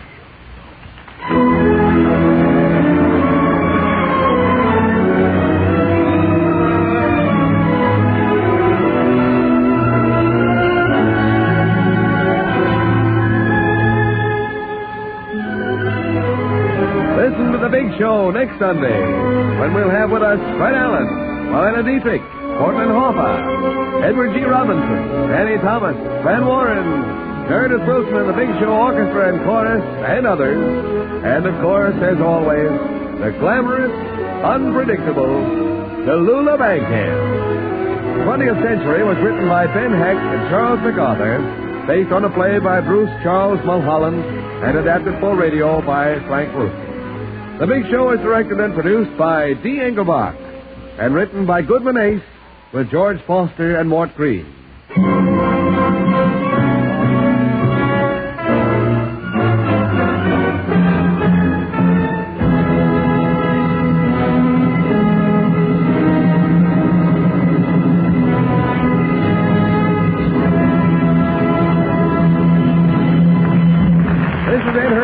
Saying Happy New Year. Now, Phil and Alice, later here at Theater Guild State Fair on NBC.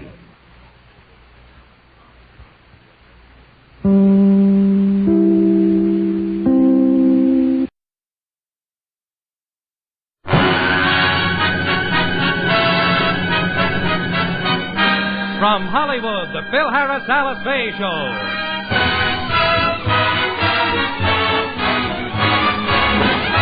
For your enjoyment, here is the Phil Harris Alice Faye Show, written by Ray Singer and Dick Chevrolet, with Elliot Lewis, Walter Tetley, Robert North, Janine Roos, Ann Whitfield, Walter Sharp in his music, yours truly, Bill Foreman, and starring Alice Faye and Phil Harris.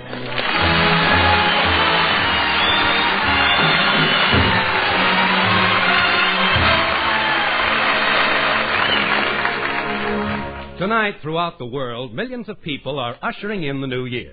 Some are celebrating it with their families, some are going to nightclubs, and others are spending a quiet evening at home with a few intimate friends. The latter is the case with Phil's and Alice's sponsor, Mr. Scott. As we look in, Mr. Scott and his wife are checking their guest list. Are you sure you took care of all the invitations for our party, Clyde? Yes, I did, Myrtle. I mailed an invitation to the Bennetts, the Peppers, the Newroths, and the Ackmans.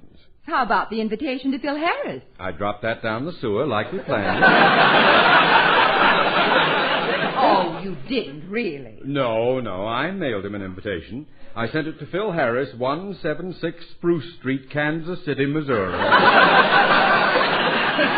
But Clyde, Phil Harris lives in Encino, California. Know what I'm doing every minute. Well, you shouldn't have done it. I'd like very much to have Mrs. Harris here. So would I. She's a lovely person. And Mr. Harris isn't such a bad sort. No, I guess he's all right if he can stomach that sort of thing. I really don't mind Harris so much, but I just can't stand that ghoul that's always with him. Ghoul? Oh, of course. Mr. Remley. Do me a favor, Mert. The next time we're having a party, don't put Harris's name on the guest list. Well, don't blame me. You're the one who mentioned the party to him, and I felt obligated to send an invitation. Oh, well, I'd better go up and put my tuxedo on. The guests will be arriving in an hour. But don't upset yourself about Mr. Harris. He won't get the invitation, so he won't be here. Let's have a drink to that.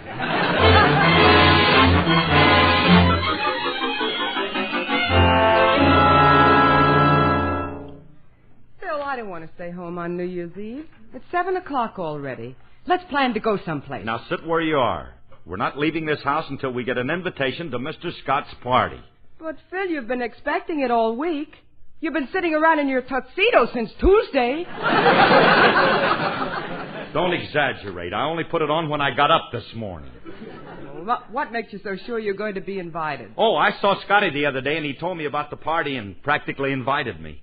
What do you mean, practically invited you? Well, I happened to be in his office the other day, and I peeked over his shoulder and saw him making out his guest list. And I said, I don't see my name on there. And he said, it ain't because you're nearsighted. And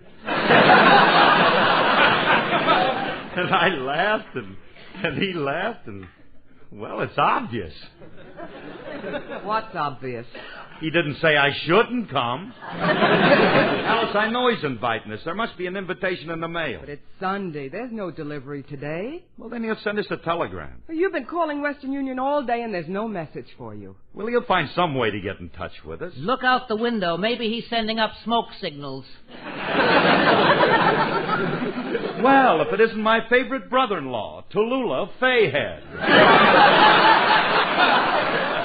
Stop kidding yourself, Philip. Mr. Scott is not going to invite you. He doesn't want you at his party. He doesn't want me? Are you kidding, Baxter? I make any party I go to. And if you don't believe me, ask any member of the Musicians' Union. I'm known as the Pearl Mesta of Local 47.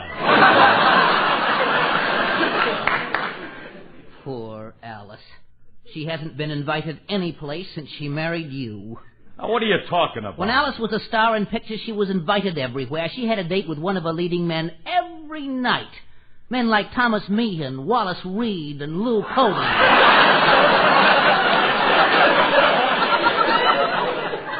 Not to mention J. Warren Kerrigan and Snub Pollard. How about William Farnham and Richard Boffin? All right already. That was before my time. Look, Willie, Alice gets to go out plenty since she married me. Maybe we don't go out with the movie crowd, but we get a lot of invitations from my friends. Only last week we attended a formal 3-cushion billiard exhibition at the home of Side Pocket Sam. Side Pocket Sam? That's right. He's the Beverly Hills socialite and snooker expert. And a lovely party it was, wasn't it, Alicia? Oh, yes. Yes, especially the dinner. I asked the man at the head of the table to pass me the meatballs. What happened? He chalked up, broke them, and everybody got one except me. Alice, I'm sure that Mr. Scott would... Maybe that Scotty came over to invite us personally. I'll get it. Hiya, Scotty. We'll be glad to come to you. Oh, it's you, Remley. How are you? Oh, my poor head. I'll never do it again. I'll never touch another drop as long as I live. Oh. Well, you kicked off early this year, huh, Bob? You must feel terrible. No, I feel great. Then what are you doing? Practicing for tomorrow morning.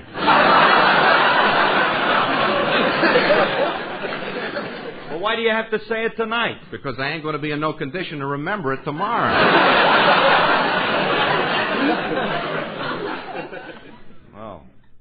What are you doing tonight, Frankie? That depends. What are you doing? I'm going to a party at Mr. Scott's house. That's good enough for me. Frankie, you haven't been invited. What's that got to do with it? I haven't been invited to some of the best parties I ever attended. I'll be glad to go with you, Curly. I'll be glad to have you go, except for one thing. I haven't been invited yet either. Oh. Well, in that case, I'll have to go without you.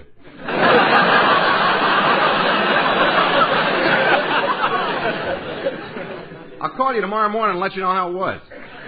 Hello, Frankie. Oh, hello, Alice. I hear you're going to Mr. Scott's party. No, I'm not. I haven't been invited. I know more people that haven't been invited to this party. Mr. Scott hasn't asked anybody. I wonder if he asked Mrs. Scott. I just can't understand why he didn't ask me. Frankie, after the way you behaved at Mr. Scott's last party, you will never be invited to his house again. Why? What did I do? When you were leaving, you grabbed Mrs. Scott, swept her into your arms, bent her over backwards, and kissed her on the lips. That was an accident. I thought she was the maid. Well, if we're going to Scott's, let's go, huh? We're not going. Phil, let's make a reservation someplace, huh? Okay. Where do you want to go, honey? How about Ciro's? That's where we spent our first New Year's Eve together. Do you remember? Yeah. Yeah, that was 10 years ago. Gee, it was romantic. The moon was bright. The band was playing softly. And you were singing our song, The Thing.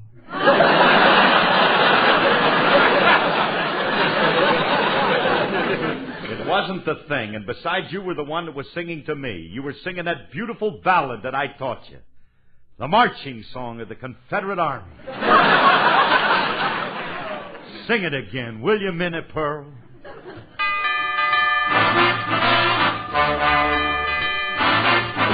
Ask me how do I feel, ask me now that we're cozy and clinging. Well, sir, all I can say is if I were a bell, I'd be ringing. From the moment we kissed tonight, that's the way I just got to behave. Boy, if I were a lamp, I'd light, or if I were a banner, I'd wave. Ask me how do I feel, little me with my quiet upbringing. Well, sir, all I can say is if I were a gate, I'd be swinging. And if I were a watch, I'd start popping my spring, boy. Or if I were a bell, I'd go ding dong, ding dong, ding.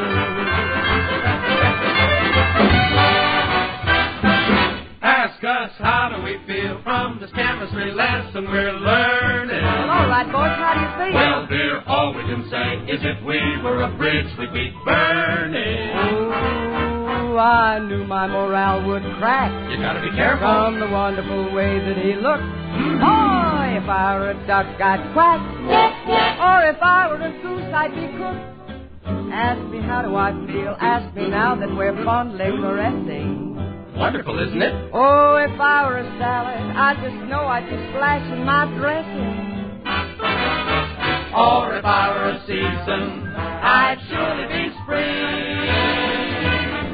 Or if I were a bell, I'd go. If I were a bell, I'd go. If I were a bell, I'd go. Ding dong, ding dong, ding.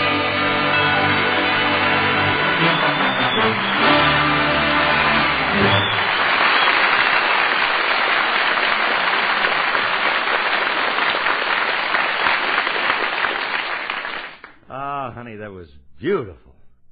Brings back memories to me. To me, too. That was the night of the proposal. Yeah. I'll never forget the way your face lit up when I said yes. Look, honey, if we're going to Ciro's, you better go up and get ready. Okay, honey, I'll be right down. Hey, Curly, why spend a lot of money at Ciro's when we can go to a free party at Scott's house? Look, Remley, for the last time, I keep telling you, we didn't get an invitation. You give up too easy. Maybe the man's been trying to get you on the phone and can't. Why don't you call him? Yeah. The least I can do is call and find out if he's been trying to get me. Sure. Huh? Give me that phone. Here you are. No, I'm not going to invite myself. I'm just going to find out if he's been trying to reach me. Hello? Hello, is Mr. Scott there? Speaking. Who's this? This is Phil Harris. So, Sally, you have a long number.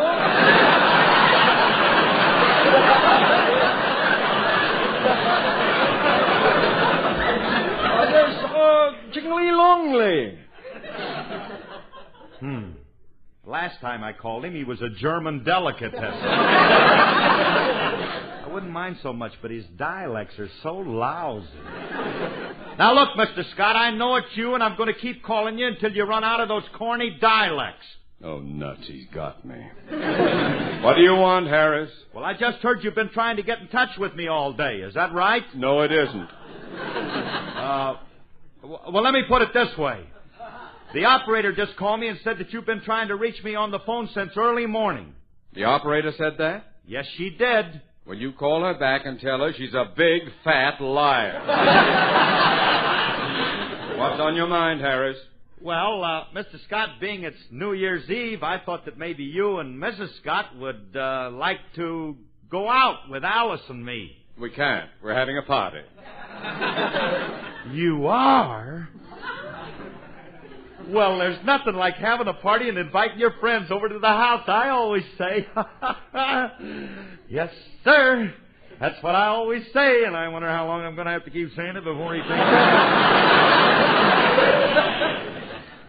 Harris, I don't know what you're talking about. Remley, he ain't taking the hint. You ain't handling it right, Curly. Let me talk to him. Okay, but be subtle about it. Yeah. Hello, Mr. Scott. This is Frankie Remley. What a disgusting way to start a conversation.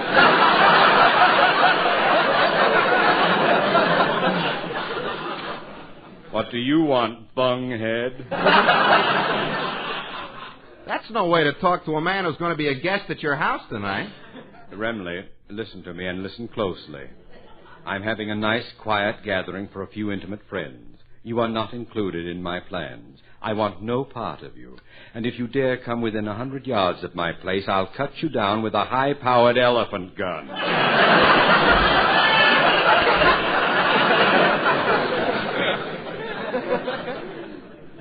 Just for that, I got a good mind not to show up.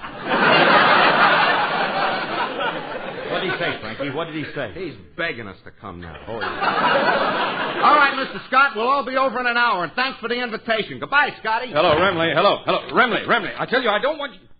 Oh, well, if he shows up, I can always poison his drink. Dear, why, Clyde, you look terribly upset. What's wrong? Brace yourself, Myrtle. I have terrible news for you. We're on the brink of disaster. Oh, Clyde, don't tell me the stock market crashed and you're wiped out. Oh, if it was only that simple. This is much worse. Remley is coming to our party. Oh, no. Well, what are we going to do? I don't know. He's on his way over now, and Myrtle, do you think we can pack and be ready to move in an hour? Ridiculous. Why don't we just turn the lights out? If he thinks nobody's home, he'll go away. Not Remley. He'll break in. Well, he's never been here. Maybe he won't find the place. No, the Harrises have our address, and they... Wait a minute. They may have our address, but they've never been to the house. If I could take the number off our house and put it on Mr. Sweeney's house... But, darling, Mr. Sweeney's the sheriff. I can't think of a better house for Mr. Remley to break into. Now, if you'll excuse me, I'll get busy changing numbers. All right, dear. And just in case he happens to find our house, I'll make preparations for his arrival. I'll lock up the silverware, and I'll have the guests put their valuables in the wall safe. And put my elephant gun in the vestibule.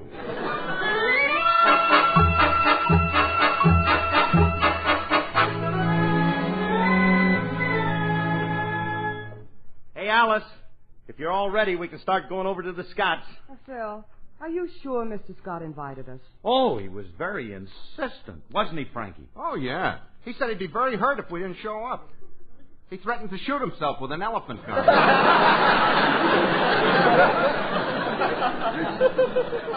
So come on, Alice, let's hurry. Let's go. All right, if you...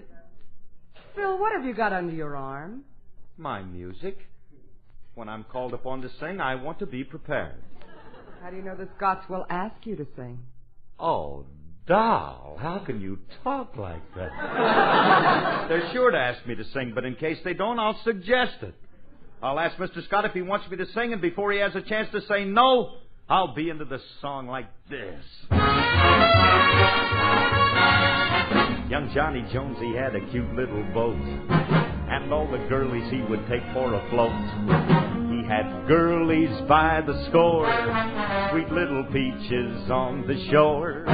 But Johnny was a Weisenheimer, you know. His steady girl was Flo.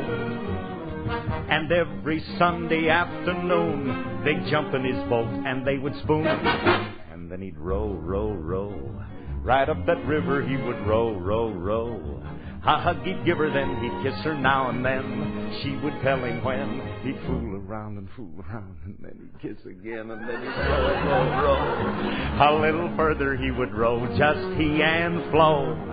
With her head on his chest, he'd take a few measures rest, and then he'd row, row, row. In Johnny's boat he had a cute little seat, and all the kisses that he stole were so sweet. And he knew just how to row.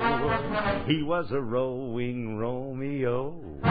He had an island where the trees were so grand. He knew just how to land. Then tales of love he'd tell to Flo until it was time for them to go. And he'd row, row, row. On up that river he would row so slow. A hug he'd give her, then he'd kiss her now and then. She would tell him when. He'd fool around, and then he'd kiss her. A little further he would row, just he and Flo. Then he'd drop both his oars, take a few more encores, and then he'd row, row, row, just he and Florence. Row, row, row right into heaven. Row, row. He had no Johnson motor, so Johnny and Flo would row, row, row.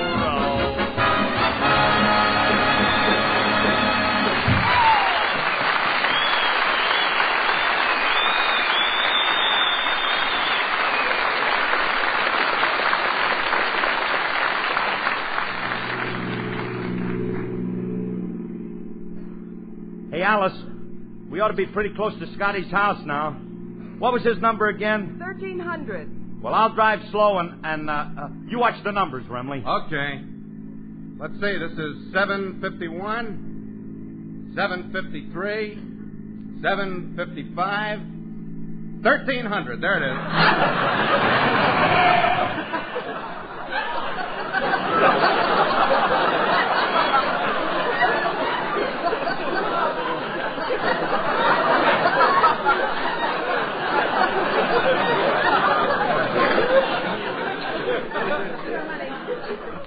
Honey, I don't get this. There's something wrong. Well, what's wrong?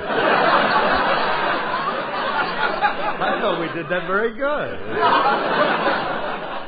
Well, the numbers jumped from 755 to 1,300. And an even number on the odd side of the street. Well, you know Beverly Hills. They gotta be different. Come on, let's get out, huh? Hey, Bill, I don't see any lights in the house. If they're having a party, why are the lights out? Maybe they're necking. If they are, I get first crack at the maid. Wait.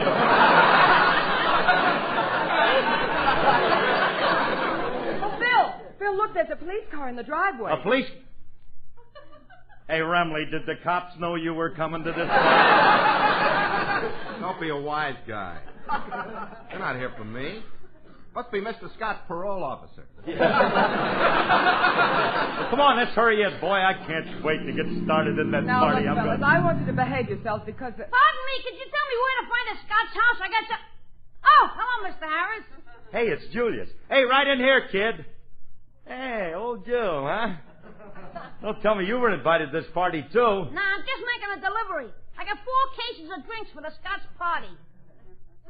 Hey, around. Hey, Lefty, did you hear that? 4 cases of this stuff. Yeah. 2 for each of us.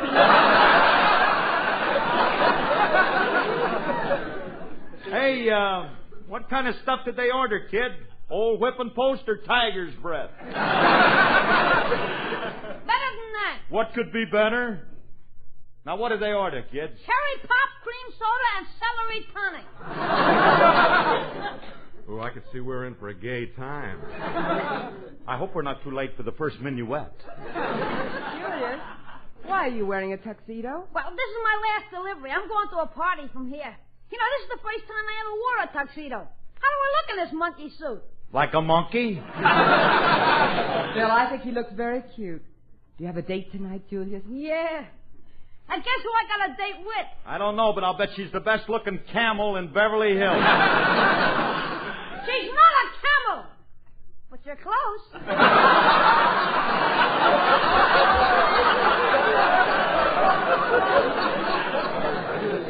That's no way to talk about a girl you're dating. Well, I didn't want to date her. It's my cousin. My mother's making me take her out.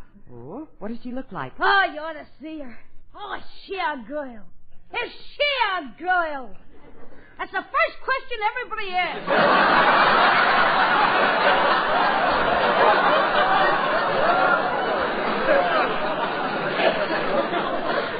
Julius, if you don't like the dame, what are you taking her out for? She's got money. She's a debutante. Oh, a society girl. Is her name in Who's Who? No, but they got a picture in What's This?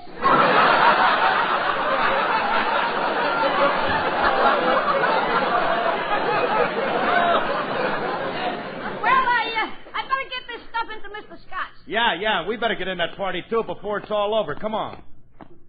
Now, Frankie, what's your manners tonight? Don't do what you did at the last party we took you to. What did I do wrong? All I did was drink champagne out of a lady's slipper. I know, but you're not supposed to go around measuring which one has the biggest foot. Hey, nobody answered yet. Ring the bell again. Phil, this is very strange. There are no lights on. Nobody answers the door. Are you sure we have the right house? Certainly. This is number 1300. Maybe they're in another room and can't hear us. I'll try that door. Uh-oh, it's locked. Step aside. I'll get us in. Frankie, if the door's locked, how are you going to get us in? Fortunately, I brought my axe. Stand back, everybody. Frankie, you can't batter the door down. Oh, don't be so formal. Phil, I think maybe we ought to go home. Honey, we can't do that. If we don't show up, the Scotts will be insulted. Now, what was that? I don't know. I just happened to lean against the window with my axe and the pane splintered. Cheap glass. I guess so. Well, look, as long as the window's broken... Hey, Julius, as long as that window's broken, why don't you crawl in that front door for us, huh? Okay. Phil, I don't think we're doing the right thing. Please, Alice, let us handle this. They were nice enough to invite us to the party. The least we can do is to make an effort to get in. Okay, the door's open. Come on in and watch your step. Phil, I don't like the looks of this. The room is pitch dark. Mr. Harris, did the Scots know that you and Mr. Emily was coming? Yeah. Maybe it's a booby trap. Well, I'm going to turn the light on.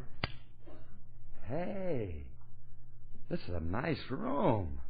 And look what's on the desk. What? A gun, a pair of handcuffs, and the sheriff's badge.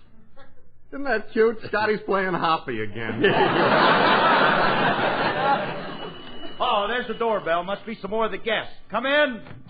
Why, it's Mr. and Mrs. Scott. Oh, Mrs. Harris, thank goodness we got here in time. In time, she says. You're 2 hours late for your own party. Yeah, where have you been, Mrs. Scott? Mr. Harris, my husband has a confession to make.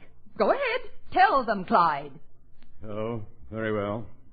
Harris, I did something tonight that my wife tells me I'm ashamed of.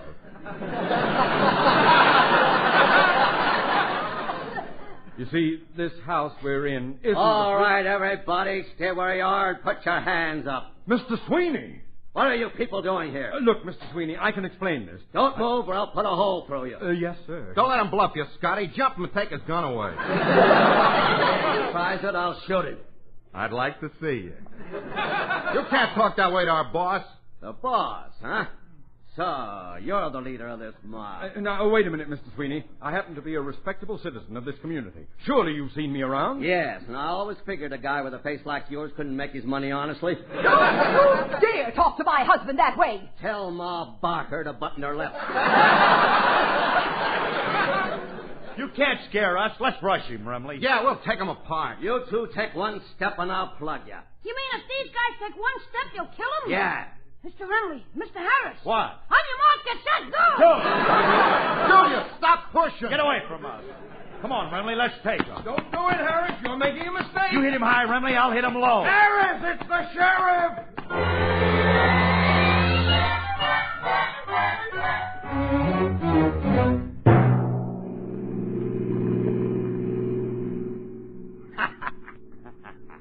That was quite a brawl. Certainly was. You two fellas are the Oh, worst. honey, now don't be a sorehead. It was all in fun. After all, it's New Year's Eve and you... Hey, it's 12 o'clock. It's the New Year. Happy New Year, everybody. Should old acquaintance be forgot and never... Hey, you! What? No singing in the patrol wagon. Oh, Sheriff, don't be a wet blanket. It's New Year's Eve, and it's a happy occasion, and everybody wants to sing. Alice, Frankie, Julius, and how about you, sir? Don't talk to me, Harris. A man of my importance in a patrol wagon. This is the first time a thing like this has ever happened to me. Oh, no, it isn't, Clyde. Don't you remember the time they raided that burlesque show and you were... Oh, button your lips now! Come on, everybody. Let's all be happy and sing.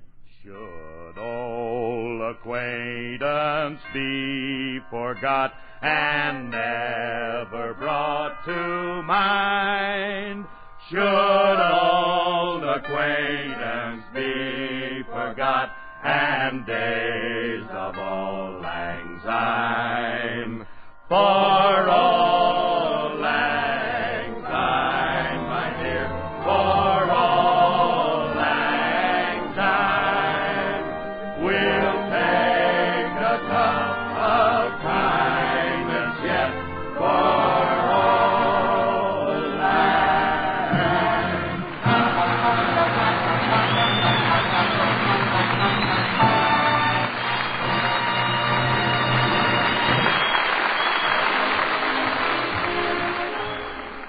Well, tonight the old year goes out and the new one comes in. Let's all hold fate for this new year that the way for peace will be found. But if not found, let America be strong and not be found wanting.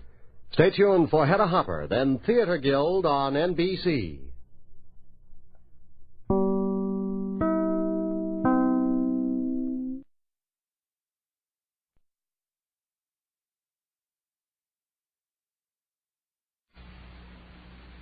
Transcribed. From Hollywood, NBC brings you Hedda Hopper.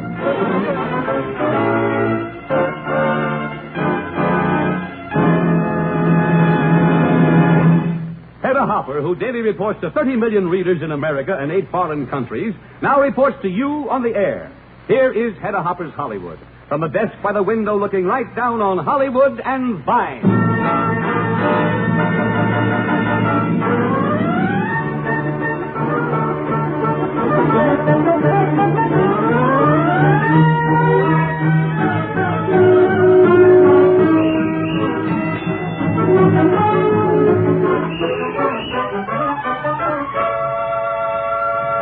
She is Hedda Hopper.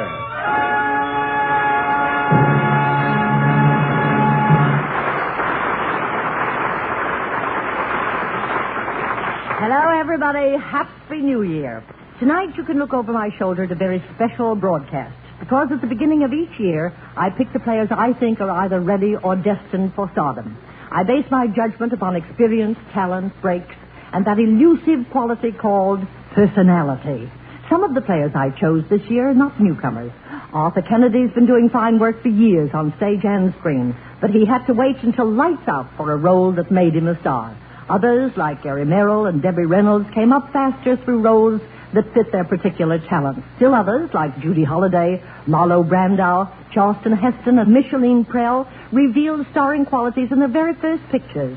But before going on, I want you to meet a magnificent man, without whose presence this occasion just wouldn't be complete. For years, president of the Academy of Motion Picture Arts and Sciences. He has 3 Oscars for special services to the industry sitting on his own desk, with more honors and speeches and... And now, Hedda, you're making a speech. Stop it, will you? Gene Hersholt.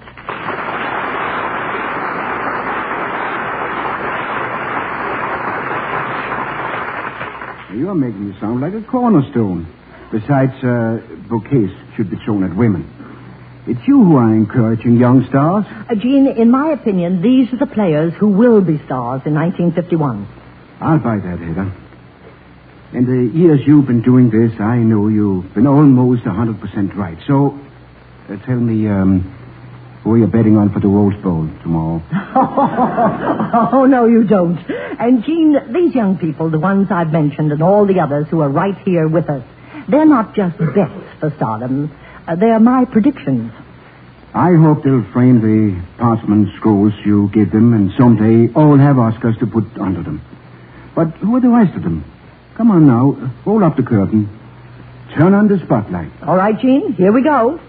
Sit down here beside me, because later there's a job for you, too. First of all, I'm going out on a limb to predict stardom for a young man who's never even been in a picture. You're what? Yes, and if the millions of his fans back me up, he soon will be a star. He's Dick Contino, who came down from Ciro's to show you what I mean. All set to play something, Dick? Here we go, Hedda.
Concino. I now understand why I had to put on an extra secretary to answer letters from your fan clubs.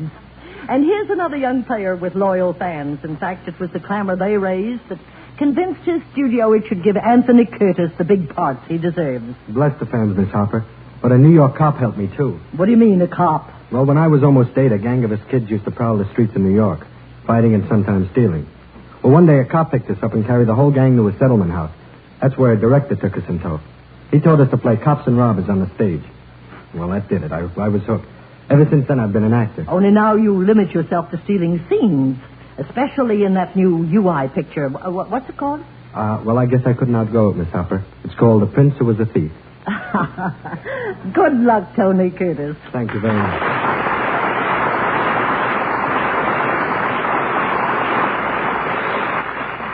Faye DeMerck, my next nominee, originally came from New Orleans, but the folks in her hometown have waited a long time to see her on the screen. Why?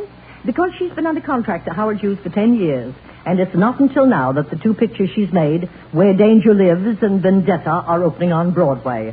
What have you been doing all this time, Faye? Oh, studying dramatics, dancing, voice. I got married, I had a baby, I established a home, and I... Stop! Not all that and drawing a salary, too. Well, not a very big one, but it was kind of nice. That never happened like that to me when I was young. But I know it was a very wise investment on the studio's part. How does it feel now your pictures are finally opening? Oh, it feels wonderful, Miss Hopper. And you'll be wonderful, too, my dear.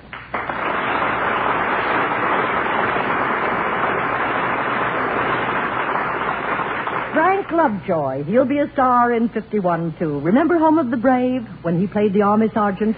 Well, I do, Miss Hopper. My wife says it really did things for my vocabulary. Frank, I know ever since Three Secrets, Warner Brothers have had a lot of big plans for you. Now you're going places.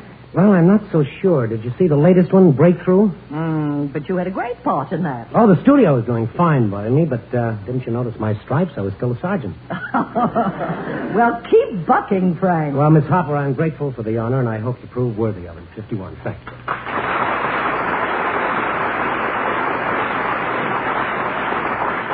I wanted to ask Jan Sterling, who is my next nominee for stardom, what she considers to be the best thing she's ever done, but I'm afraid I already know the answer to that. Yes, Hedda, you're right. I married Paul Douglas. Well, that wasn't what I meant, only, yes, you're right. That wasn't bad, was it? Well, I played in Born Yesterday once, and now I'm trying to catch up. Now you're running away from me. What I thought your answer would be is your last picture for Paramount, the one that convinced me you're a star. You know, you're lucky. Paul Douglas for a husband, Alan Ladd as co-star in United States Mail. You think I'm developing a corner on the Mail United States? You don't have to corner it, Jan. You've got it. Thanks.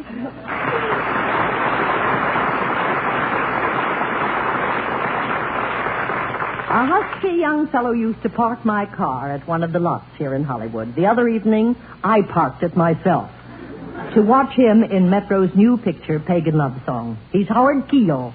And, Howard, will you show people why I'm predicting great things for you? Will you sing a number from your first hit, Annie Get Your Gun? Hedda, never ask a singer to sing, because 12 times out of a dozen, he'll do it.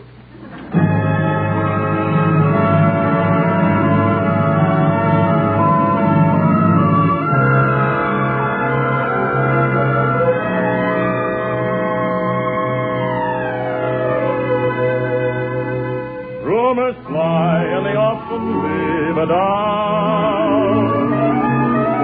but you come to the right place to find out. Everything that you've heard is really so. I've been there once or twice, and I should know.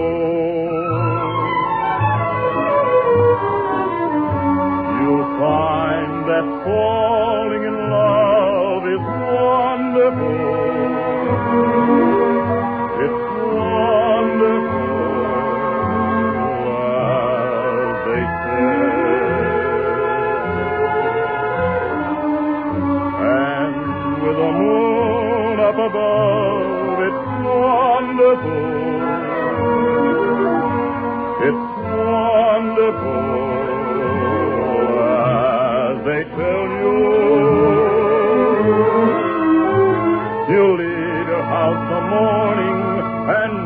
without any warning.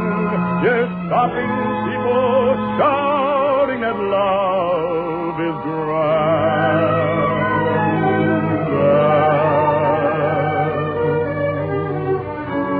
To hold a girl in your arms is wonderful, wonderful in every way, as they say.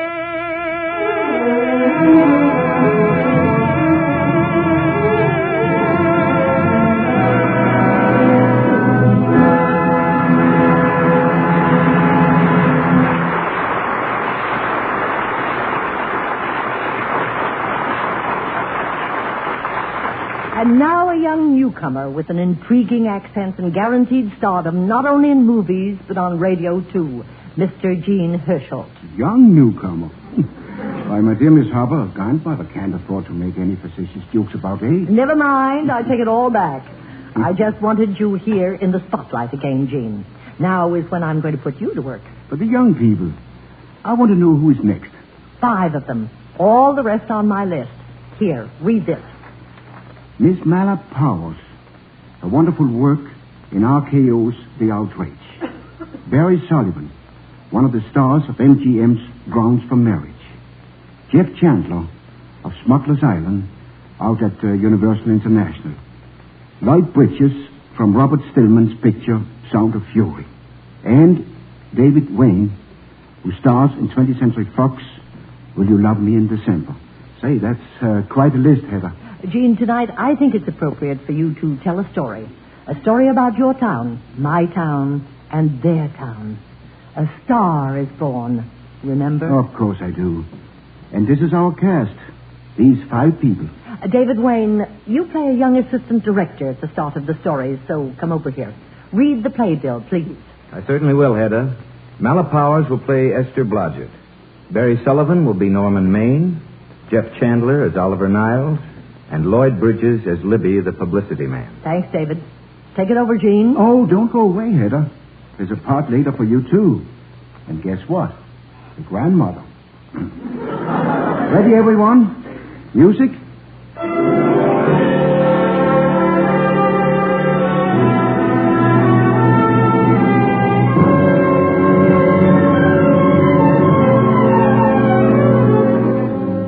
A star is born.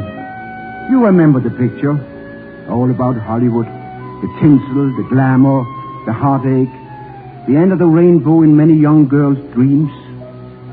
In this case, a young girl from a farm in the Middle West. A girl named Esther Blodgett. Listen, sister. In the first place, I'm not a director. I'm an assistant director. In the second place, if I had any jobs to give away, I'd confer one on myself. In the third place, your chances for a job are 1 in 100,000. And in the fourth place, you should have stayed at home in the first place. Now get out of here. You're too broke and you're too nice. Go home, will you? No. I'm going to be a star.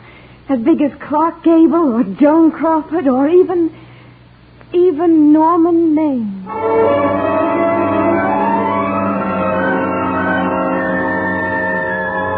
Norman Maine. A star way, way up in the Hollywood sky. But a star beginning to lose its luster. Then, as it sometimes happens in this magic town, the wide-eyed Cinderella met her Prince Charming. Thanks for bringing me home, Mr. Maine. Esther, you don't have to go right in. You've got very pretty hair. Have I? And a sensitive mouth and a charming little... Don't. What's the matter, Esther? Disappointed in me? Yes. Why? Well, you drink too much. And you aren't quite like what I thought you'd be. I bet I know what you're going to say now. What? Good night. Well, good night and thanks. Oh, wait a minute. Do you realize that all I found out about you is that you're foolish enough to want to go into pictures? Why is it foolish? My grandmother gave me her life savings so I'd have the chance. And look at you. Why, you've been on top for years. And it's very slippery up there. Slippery and very, very lonely. Now, I'd like to go into that matter rather thoroughly. I might get you to meet my producer, Oliver Niles. Oh, that's awfully nice of you. So why don't we go up to my place, talk it over? Oh, no. Thank you very much, but I really must say good night. Look, Esther, on the screen, I'm, well, you know. In private life, I'm, well, you know. But whatever I do, I still respect lovely things. And you're lovely. Good night, Esther.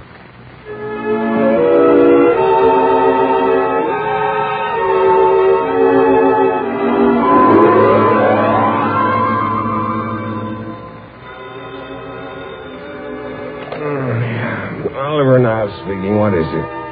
Oh, Maine. Norman. What have you done now? You're not in jail, are you? Oh, so it's that again.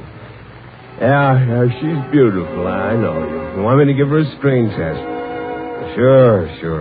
Sincerity, honesty, trustworthiness. Of course I'm awake. What are you so fired up about anyway? What have you been drinking tonight? Esther Blodgett. Now, look, Mr. Niles, I write publicity. I don't christen babies the wolf drags. Oh, let me be quiet. Esther Victoria Blodgett. Esther Victoria. Vicky. How about Vicky? Only Vicky what? How about Vicky? Pronounced Wiki. Now, shut up. Esther, Bester, Sester, Dester, Fester. Yeah, that's it, Fester. That's very pretty. Hey, boss, you're crazy. Just because you like the dame's screen. But she's different, I tell you. She'll be great. Gester, Hester, Jester, Lester. Vicky Lester. That's it. Get to work. This girl is going to be a star.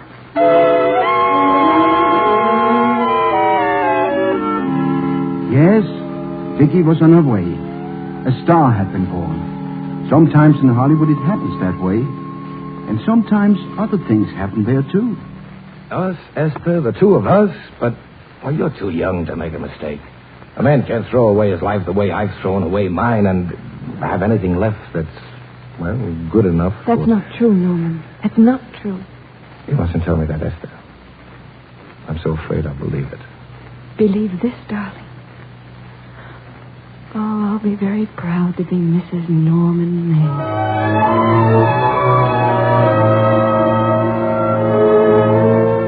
Yes, Cinderella won Prince Charming. But Hollywood loves its little touches of irony. A star is born, a star is dying.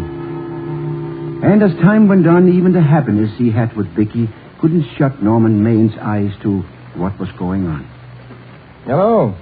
Oh, yes, Movie Screen Magazine. Well, I'd be glad to give you an appointment for... Oh, I see. You just want to interview my wife. Of course.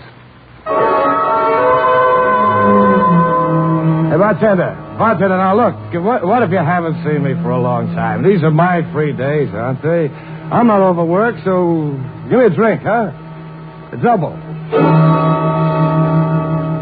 So, this is where the great man in the skid spends his time now, huh? Santa Anita. Hello, Libby.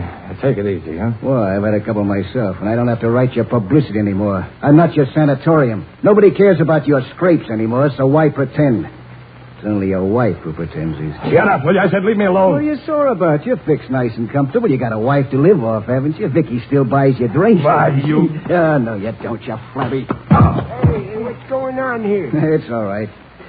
Don't bother to throw him out. He's just a harmless has-been.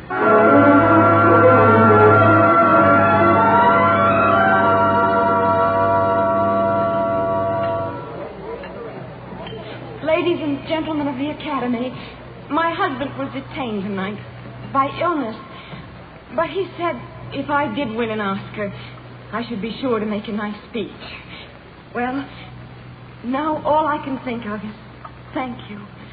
It's just so much the greatest thing that could ever happen to an actress. Hey, free speech, my dear, very pretty, and I want to be the first to congratulate you on a valuable little piece of bric-a-brac.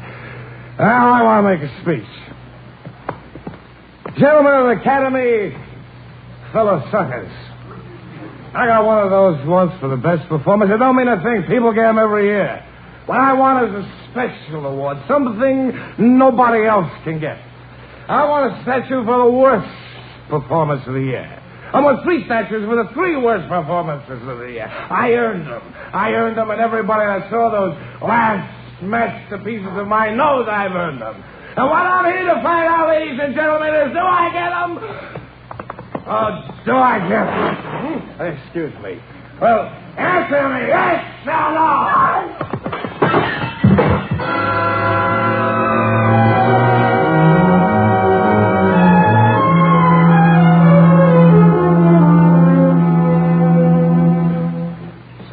Came back, eh, Vicky? He's asleep right in there. He's been sleeping nearly all the day, Oliver. Oh, it's so awful to see this happen to somebody you love and know in your heart that there's nothing you can do about it. Do you still love him, Vicky, or do you feel sorry for him? It's so hard to tell where one leaves off and the other begins. I only know that all I can do now is stay with him and try to help. I know you'll understand after last night. I can't do any more pictures. I'm going away for good with Norman. Vicky, you can't do that. You're at the very peak of your success. It's your life you're giving up, Vicky. So I can try to give Norman back his. But, Vicky, you'll never... Don't get out of here, Oliver. Go on, leave me alone. All right, Vicky.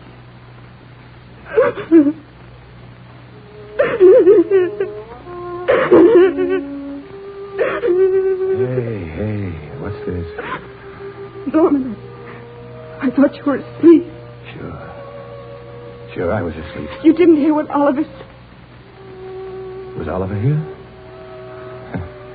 Darling, look at me. This is Maine coming in to apologize again. Oh, no, dearie. Really, it's not you. Well, what other troubles have you got? None. I was just playing a scene with myself. Now, look, I'm just coming out of the jitters, and you're just going into them. This is a swell household. Isn't it? I'll tell you what I'll do. I'll promise to brace up if you'll go on the wagon. Well, I guess I have been drinking too much. You know what I'm going to do now? I'm going to be an athlete. Gee, you mean with big muscles and everything? Uh-huh. Are you going to join the YMCA? No, it costs too much. No, darling, I'm going wading in our front yard. Malibu has some advantages. But swimming, darling, are you sure you... I love you very much, Mrs. Maine. Could you have a some hot soup for me when I come back? Some hot soup, darling. Ready and waiting.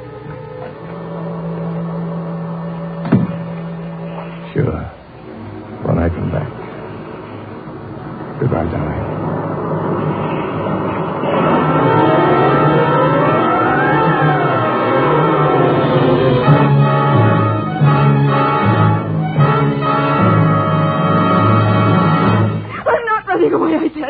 He's dead, don't you understand? He's dead. I can't go on. My heart isn't in anything anymore. Those awful people at the funeral tearing my clothes, wanting my autograph. Of course I'm going to quit.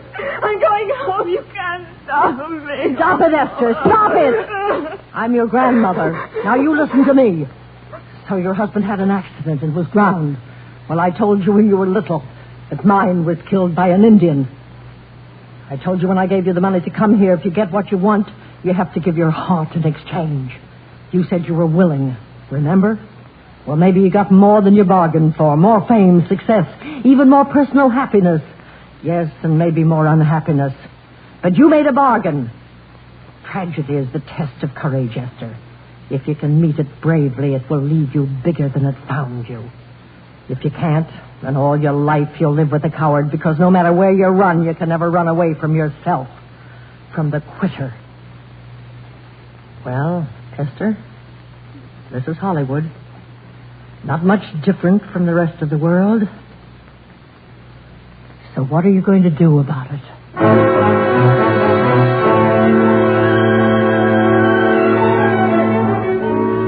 You know, I saw Vicky Lester just a few weeks after that. Where was it? Well, at the premiere of her latest picture, naturally. At Grauman's Chinese, right here in Hollywood. I'll never forget what she said to the announcer when he saw her coming and told the crowd it was their beloved Vicky Lester approaching the microphone.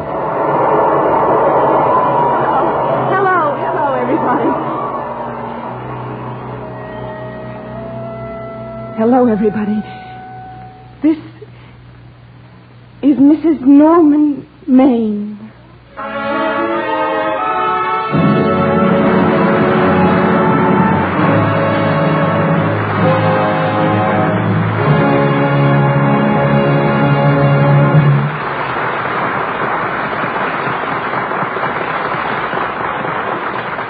Yes, stars are born, but it takes more than nativity to make them survive. The road to fame in pictures is mighty rocky. The highway of survival after arrival is torturous. Think back over the years on the new faces that have flashed on and off the marquees. It's the public and your determination that will keep you on top. You youngsters of today have a very difficult job. Today, in addition to your battle for survival in the public eye, you face the great conflict confronting all of us, our country's survival in a world of hate and suspicion. Young and old, we're all in this battle together, and whether we win or lose is a gain in the laps of you youngsters. So we salute all you talented, earnest young people throughout the land. And on this New Year's Eve, it might be auspicious for all of us to sit down for a moment and reflect. Because it's our country's survival that's at stake. And let's ask ourselves this question: are we ready?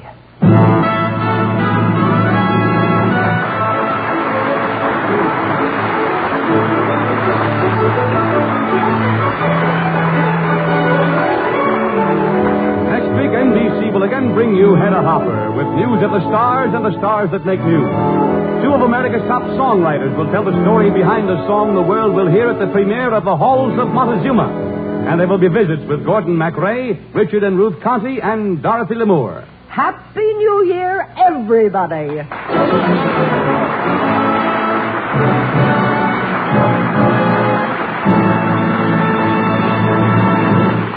And make a date for next Sunday for Hedda Hopper's Hollywood. From the ringside seat, the desk by the window looking right down on Hollywood and Vine. The Hedda Hopper Show is an FMB production directed by Gil Faust and with music by Frank Worth. The use of A Star Is Born was through the courtesy of Edward L. Apperson, producer of The Sword of Monte Cristo, starring George Montgomery and Paula Corday. Sword of Monte Cristo will be released in February by 20th Century Fox. This is Art Baker bidding you good night.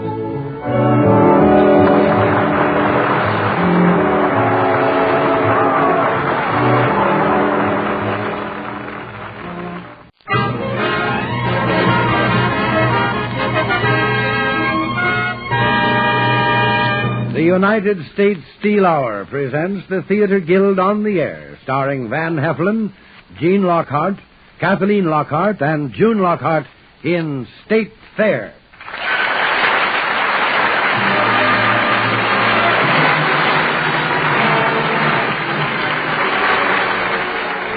Helping to build a better America through better steels and products of steel is the job of the industrial family that serves the nation, United States Steel. Look for our trademark, USS, on any steel product. It's your guide to quality steel.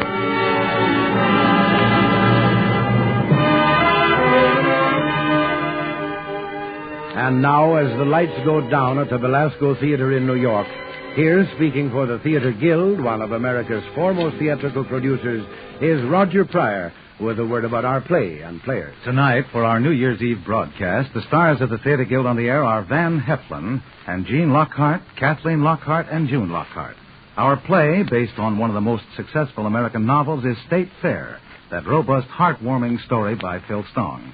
You'll hear Van Heflin as newspaperman Pat Gilbert, while the Lockhart family, Gene, his wife Kathleen, and their daughter June, play father, mother, and daughter in the family of our story, Abel, Melissa, and Margie Frake.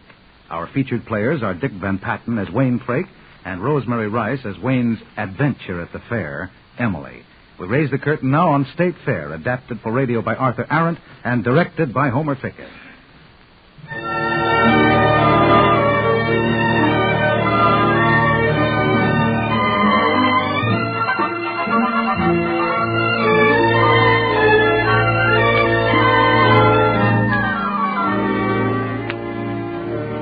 Hello, name's Abel Frake, F-R-A-K-E. I'm a farmer, got 40 good acres just outside Brunswick, Iowa. I also have a wife, her name's Melissa, and 2 children. There's Wayne, nice kid, just 17, and Margie, a year or so older. Now, she's a sweet girl, Margie, with a good head on her shoulders. But my real interest in life at this particular moment is a hog. His name is Blue Boy, and tomorrow I'm going to enter him for the championship blue ribbon at the state fair. And, brother, I am nervous.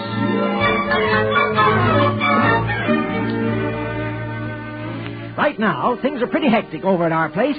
There's Mother in the kitchen, packing the dishes and enough food for a regiment. Wayne's over in the garage, fussing over the half-ton truck we'll be traveling to the fair in, while Margie's giving the chickens a last-minute feeding. Here, chick, chick, chick, chick, chick. Here, chick, chick, chick, chick, chick. Oh, thank goodness that finishes it. No, there's no more, you greedy thing. Gee, the pail's empty. Hi, Marge. Feeding the chickens? Well, well. Wayne, Mama wants you in the house right away. That is, if you're through tinkering with the car. Listen, I want you to know I just saved Pa at the very least $3.60 on a rewiring job. Really? I do wish Father'd buy a new car to take us to the fair in. We got to go in the truck so there's room in the back for Blue Boy. I suppose you're like a new convertible like Harry wears. Say, is he going to the fair? No. Is Eleanor Wilson? No. Say, what's eating you anyhow? Oh, nothing. I just feel low. Me too. What do you suppose it is, Marge? Oh, I don't know. But Wayne. Uh-huh. Sometimes don't you feel like you're sick and tired of everything? Around here, I mean. You know, everything that's got to be planned in advance and... Pa says on a farm you have to plan everything. Why, even before Blue Boy was born, he planned to make a champion out of him. And tomorrow... Yes, but it's the things that aren't planned that are the most fun. You know, they're the accidental things. Wayne, sometimes don't you feel like you want to forget the farm and go somewhere and just let loose? You mean do anything you feel like doing? Something like that. Anything at all? Yes. I didn't think girls felt like that. They do. Are you going to marry Harry Ware, Marge? I suppose so. Oh, he's awful nice, really. Just about the only boy I've ever gone with. Yeah, I remember he used to carry your books home from school. What was he trying to prove by that, how strong he was? Oh, Wayne, shut up. I was only kidding, Marge. Harry's a nice guy and a good farmer. Listen, I'm glad you're going to marry him. It's just inevitable, I guess. Of course, there's nothing definite yet. Not for a long while. Say, maybe we'll have some fun at the fair. What do you think? Oh, it'll be just like last year. A lot of silly amusements I've outgrown. Me too. You know what I'm going out for this year, Marge? Adventure. What kind of adventure? Well, that's not exactly the sort of thing a man tells his own sister about. Oh, you mean you'd like to meet a girl? Girls, they bore me. I'm interested in women. You are? Oh, goodness. Marge, the thing a man's got to have before he settles down for good is adventure. And that's what I'm going looking for at the fair. Well, guess I better go in and help Mom. What time do we leave tonight? Pa said to have the truck in front of the house right after supper. But 7:30, he said, we'll be on our way.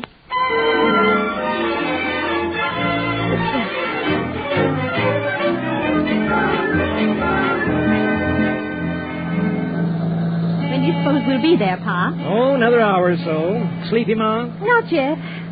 Looks like Margie's doing all right there on your shoulder. Oh, poor child. She fell asleep the minute we got started. Pa, I'm a little worried about Margie. You are? Why? She's been acting sort of strange this last week or two. So did you when you was 18. Say, how's Wayne? Did he sleep back there? Yes. Looks like a comfortable bed he rigged up for himself. Well, it should be. He's got that mattress on top of the crate with Blue Boy in it. Doesn't seem to bother him any. Bother him? Why, it's a privilege. He's sleeping plumb on top of the best hog in the state of Iowa, in the entire solar system.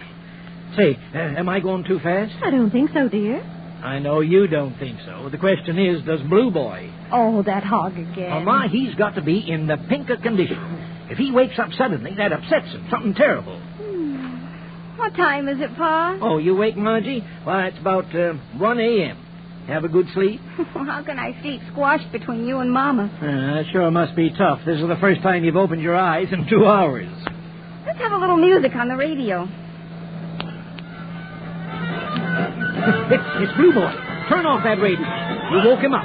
Wayne, Wayne? Yes, Pa? Is he all right, Blue Boy? Is he mad? No, I just brought him to sleep. He's smiling now. Oh. You hear that, Ma? He's riding fine. Now, folks, the first thing we got to do when we get there is to find a place for Blue Boy to sleep. Abel Frake, you make that animal seem like he's more important to you than your own family. At the present moment, he is. Now, Melissa, Wayne will help you put up the tent and get things shipshape. What about Margie? Margie will come with me while I get Blue Boy registered and find a pen for her. That, Melissa, is the way it'll be done. Well, what say I step on her, huh?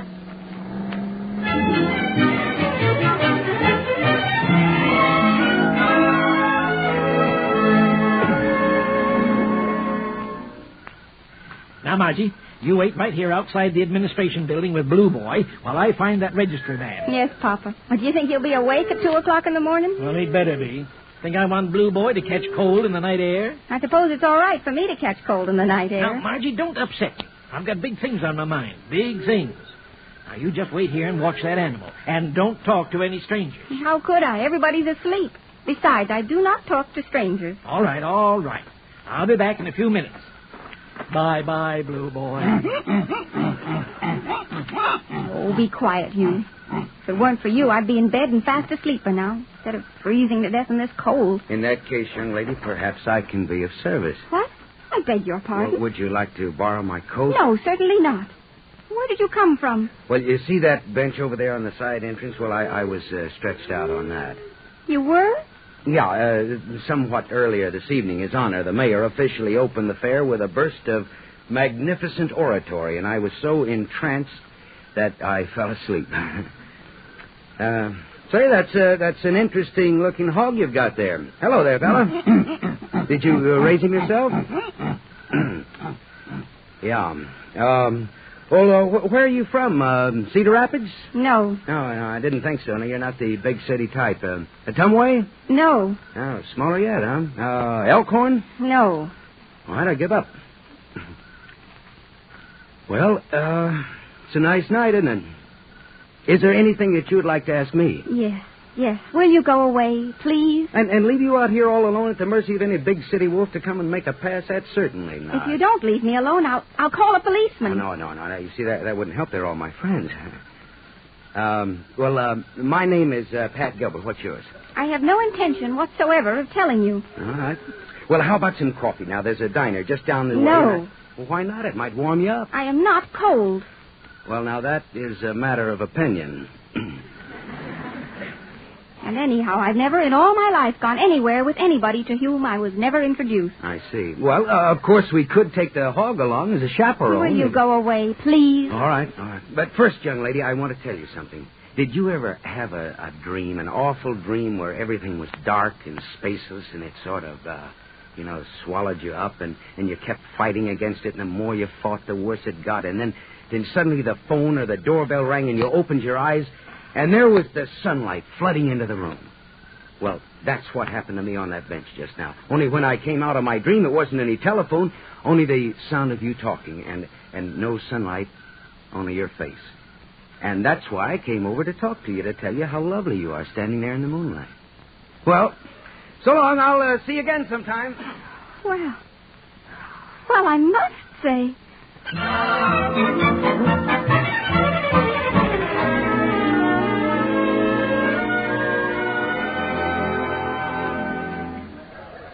Well, good morning, son. How'd you sleep your first night at the fair? Okay, Pa. Did you see Blue Boy yet this morning? Uh-huh. He slept fine. Was down to his pen right after breakfast. Pa, did you get my pickles entered all right? Yep. Spiced pickles category. Mrs. Abel Frake, Brunswick, Iowa. Say, where's Margie? Not up yet? Not yet. She was awful restless during the night, just tossed and turned. Couldn't seem to get to sleep. I wonder why. Well, I'm going out for a while. See you folks later? Where are you off to, son? Oh, I'll just take a walk around the Midway. There's a fellow at one of the booths I sort of remember from last year. Yeah. I'd like very much to see him again.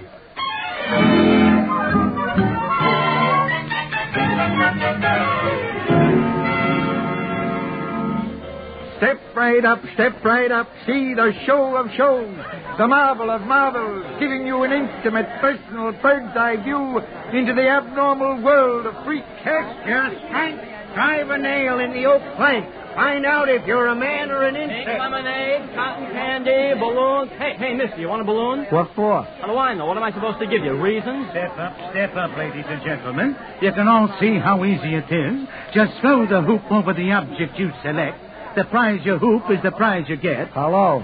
Well, if it ain't my old pal. Bring down any bears with the foil-handle revolver you won last year? No, I didn't. Well, what's it going to be this year? A bottle of perfume? A genuine foil necklace?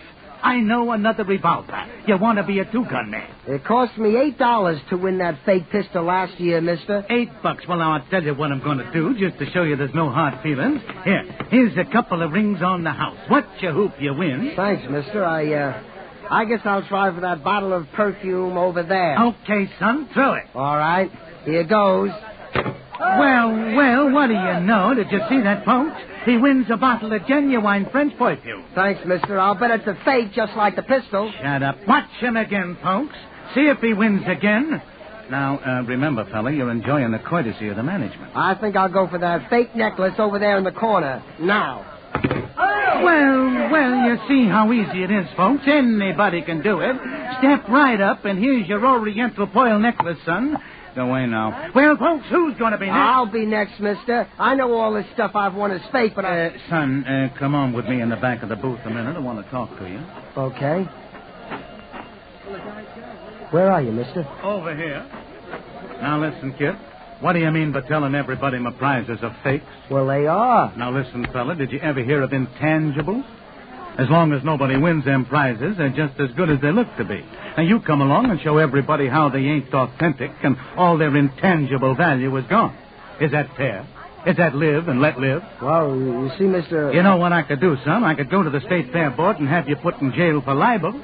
Criminal libel. That's 20 years maximum or 3 years minimum. You could. I certainly could. All I got to do is call a cop. You'd be put in jail so fast that'll make your head... Woody, well, let me tell you. Now, sister, who were you and how did you get into I was this? standing over there at your booth and watched everything. If anyone should go to jail, it's you. Why don't you go home and take a rumble lesson? Oh, so that's the way you want it, huh? Say, fella, run over to the administration building and ask for the police inspector, will you? He's my father. Now, just a minute, sister. Just a minute. I don't know who you are, where you come from, Mister, all I've got to say to you is if you want to stay open today, you'll sell him all the hoops he wants. But I can't do that, sister. He'd ruin me. Say, fella, how you come to be so good with the hoops?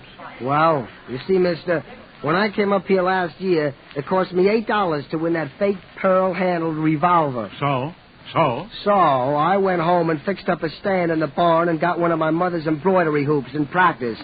I practiced every evening after school and on Saturdays and Sundays. You mean you practiced all year to get even? Sure.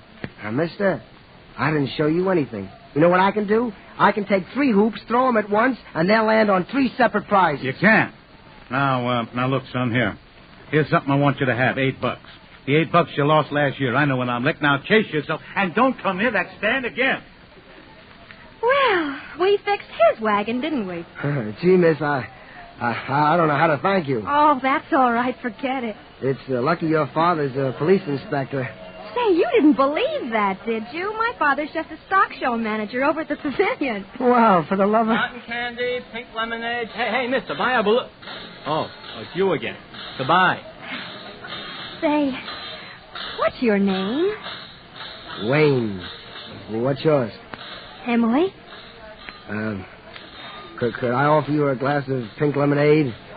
Emily? Sure, why not? Say, why are you staring at me that way? I got too much makeup on? Why, no. I guess it's because, well, Emily, you know, I've lived on a farm all my life, and I never met anybody like you before. Oh, I look interesting, huh? Yes, very. Well, that's because my skirt's too short and the sweater's tight. Every once in a while I dress this way when I'm feeling sort of adventurous. What? What did you say? Well, you know, adventurous. When I get fed up with things and I want to step out for a little fun. You ever think of doing that, Wayne? Yeah, I've thought about it. You have? Well, maybe we could think about it together sometime. Really? Do you really mean that, Emily? Sure. How about tonight, about 9 o'clock? Make it 9:30. I promised to take my sister for a walk along the Midway. I can make it by 9:30, Emily. Okay, 9:30 at the administration building. So long, Wayne. So long, Emily.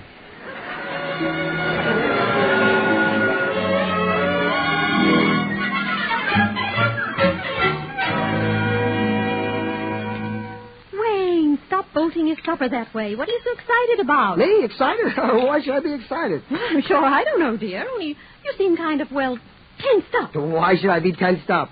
What'd you do this afternoon, Wayne? Oh, just wandered around, looked things over. Well, I must say you seem excited about something. Look, Mother, I'm not excited. Nothing happened to me. I am not excited about anything. Come on, Marge. Let's go for that walk on the Midway.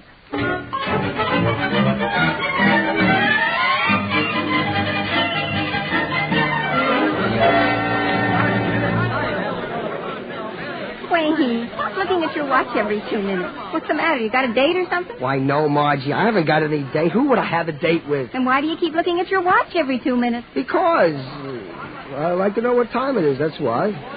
What time is it? 25 after 9. Gosh, 25 after 9 already. What do you mean, already? Oh, nothing. Look, sis, you can find your way back to the tent from here, can't you? Oh, sure I can, but... Well, so long, then. Go straight home and don't talk to any strangers. Oh, my goodness. I bet he's got a date. Well, Margie, what now? Step right up. Step right up to the roller coaster, folks. The roughest, the toughest. Hey, young lady, how about it? Well, Just one seat left before we take off. There it is, next to this handsome-looking gent with the wavy brown hair. Hello there, you remember me? Oh, it's you. Yeah, Pat Gilbert. Come on, step in. No, I don't What's think... the matter, girlie? Come on, I dare you. Don't tell me you're afraid. Me afraid? Certainly not. Well, okay, get in. Now, let her go, Tim.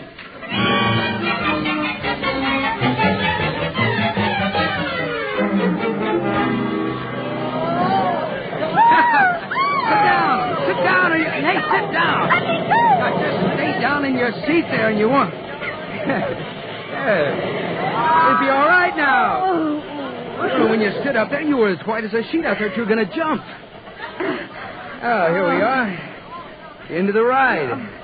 Thank goodness. Well, you feel like trying it again? Not for anything. No, not for anything in the world. Well, what do you say, folks? You're going to renew your lease? Well, sure, we like it. Oh, but... Okay, 4 bits for the two of you. No, not for me. I'm the press, Des Moines Register. But please, And this young lady, she's my guest. Oh, 2 more deadheads. Okay, Tim, let him ride.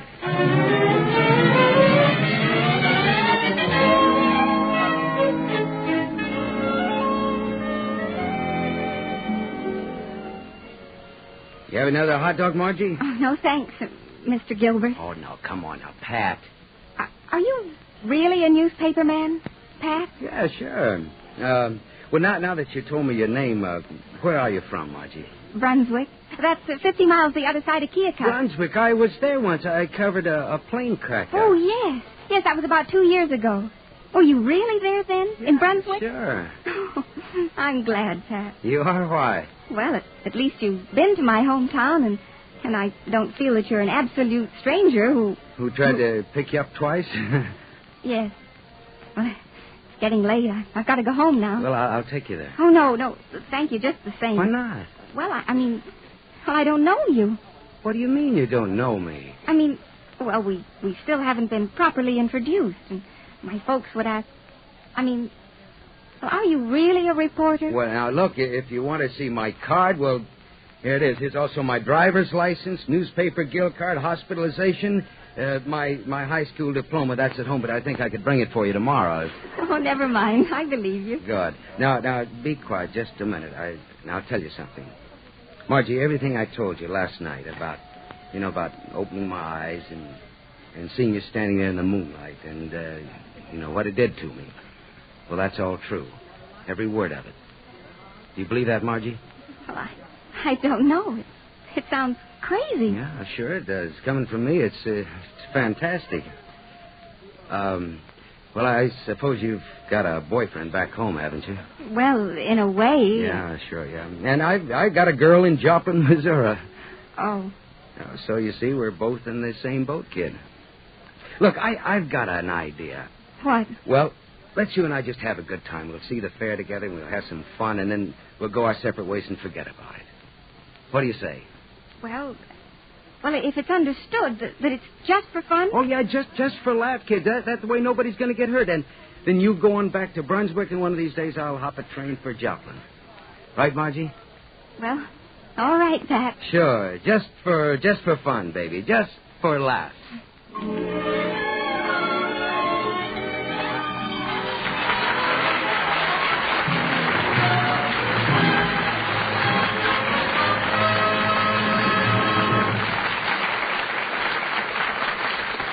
You are listening to State Fair, produced by the Theater Guild on the Air and presented by the United States Steel Corporation. And here, speaking for United States Steel, George Hicks. Good evening. On this New Year's Eve, I'd like to wish each of you the best possible year in 1951.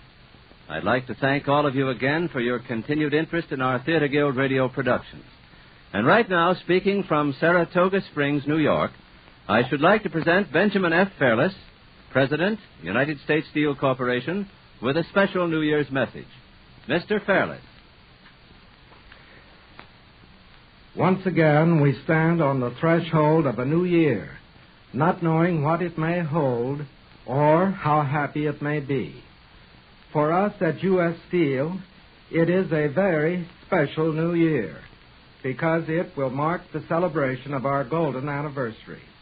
For half a century, we have helped to build America, to make it strong, and to keep it free.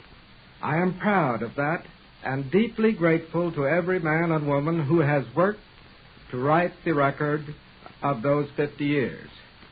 But those years lie behind us, and tonight, as we face the grave responsibilities of an uncertain future, I merely want to bring to you a promise and a wish. The promise is that whatever the future may hold, the growth and security of our country will never be endangered by any shortage of steel. They never have been, and the entire steel industry is determined that they never shall be. The wish is that we in America, working together in the days ahead, may somehow find the spiritual help, the political wisdom, and the productive strength to make 1951 a happy and a peaceful new year for us all. And this is more than a wish. It is a prayer. You are listening to the Theater Guild on the Air, presented by United States Steel, the industrial family that serves the nation. We pause now for station identification. WNBC and WNBC-FM, New York.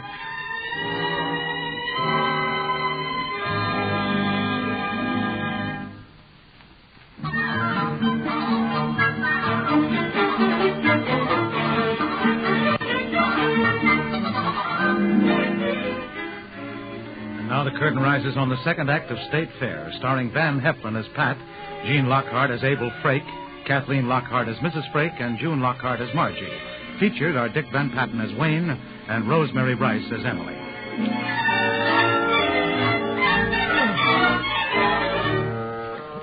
Well, the following morning, we were all at breakfast just outside the tent. You know, the usual. Juice, hot cakes and sausage, bit of bacon on the side, bit of peaches and cream maybe, and hot rolls and coffee. I was feeling a mite nervous about Blue Boy, so I didn't have a chop. The kids didn't seem to be much interested in food either. Marge, what'd you do after I left you last night? Oh, I walked around a bit. I went for a ride on a roller coaster. Oh, didn't happen to meet anybody interesting, did you? No, of course not. Why should I? Or did you meet anybody interesting? Well, no. Who should I... Pa, what time is it? Stop changing the subject. I was doing nothing of the kind. But I must say I couldn't help notice how you changed the subject when I asked if you met anybody. Well, how did I change the subject? By asking me if I met anybody. Oh, now, children, no bickering. Pa, when will they be judging Blue Boy? Have you heard? Tomorrow. Tomorrow afternoon. Abel, do you really think he'll win? You're not just pretending. I know why you want Blue Boy to win, Ma. You think if he wins, I'll be fit to live with next year. But I can promise you right now, I won't. If Blue Boy wins the big prize, I'm going to start on horses next. I ain't ever going to be satisfied with what I get. I'm going into other things I can't get. You can count on that. All right, Pa. Does anybody know whether they're to judge the pickles today? Yes, at 2 this afternoon, Ma. What? Oh, my goodness, Margie, will you be there with me, dear? I'm so nervous. Oh, yes, I'll meet you there, Mama, at the exhibition hall at 2 o'clock.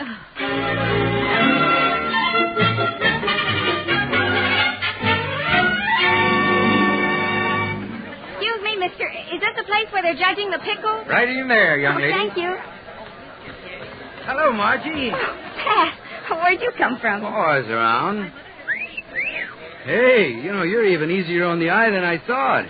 What do you mean? Well, I've only seen you at night, and I never did get a really good look at you. Oh, Pat, please don't. Don't what? Oh, don't keep saying things like that. Last night, on the way home, you said the same thing. Well, what's the matter? Don't you like compliments? Well, of course I like them, but, well, I don't think you mean them.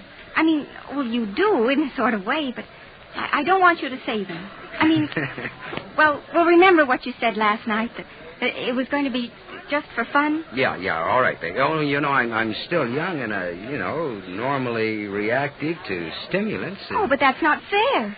You said that we agreed that there was to be nothing like that in our friendship. Okay. From now on, I won't even look at you. Oh. And when it occurs to me that your eyes are like Hedy Lamar's, only a lot better, I won't even mention it. Oh. And then when I see you walking toward me with your hair blowing in the wind and everything goes pit-a-pat inside of me someplace, well, I'll just think of a good book I read or something. Oh.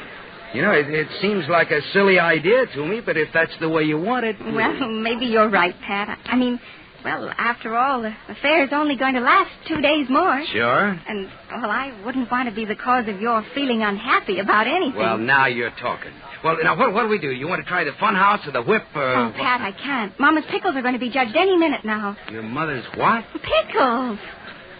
Well, okay, I'm game. Come on, let's go. Oh, I'd rather not, Pat. You see, I'd have an awful time explaining to Mama. Oh, yeah. We haven't been introduced. Well, when do you think this pickle thing's going to be over with? Oh, by 4 at the latest, and we could meet somewhere then. Okay, well, so long for now, and I'll tell you what, I'll meet you at the roller coaster at 4 o'clock. All right, Pat, I'll be there.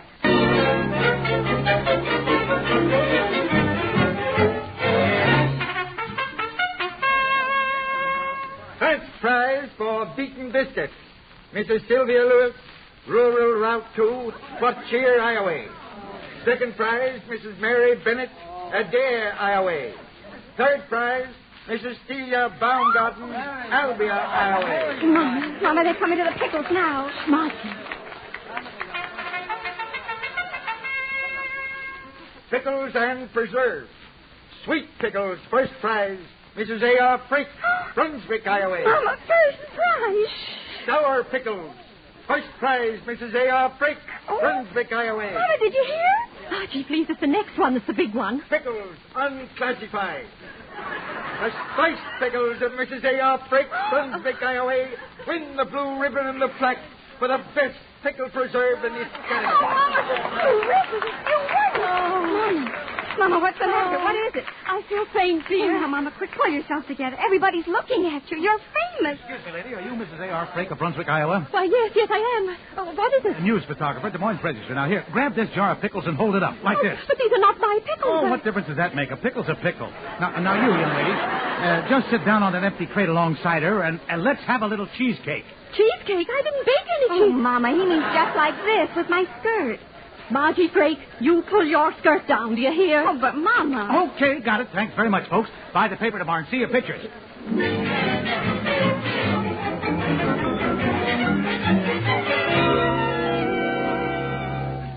Now, Pat, I want you to tell me the truth. Did you make that judge give Mama the prize for her pickles? Who, me? Answer me. Why, well, no. Pat, I knew the minute the photographer came around. What did you say to those judges? Nothing. I just happened to mention that Mrs. A.R. Frick of Brunswick, Iowa was my aunt. You didn't. Oh, no. Anyway, I tasted those pickles. They were wonderful. Well, what now, Margie? Well, I told Mama that I wasn't coming in for supper. You did?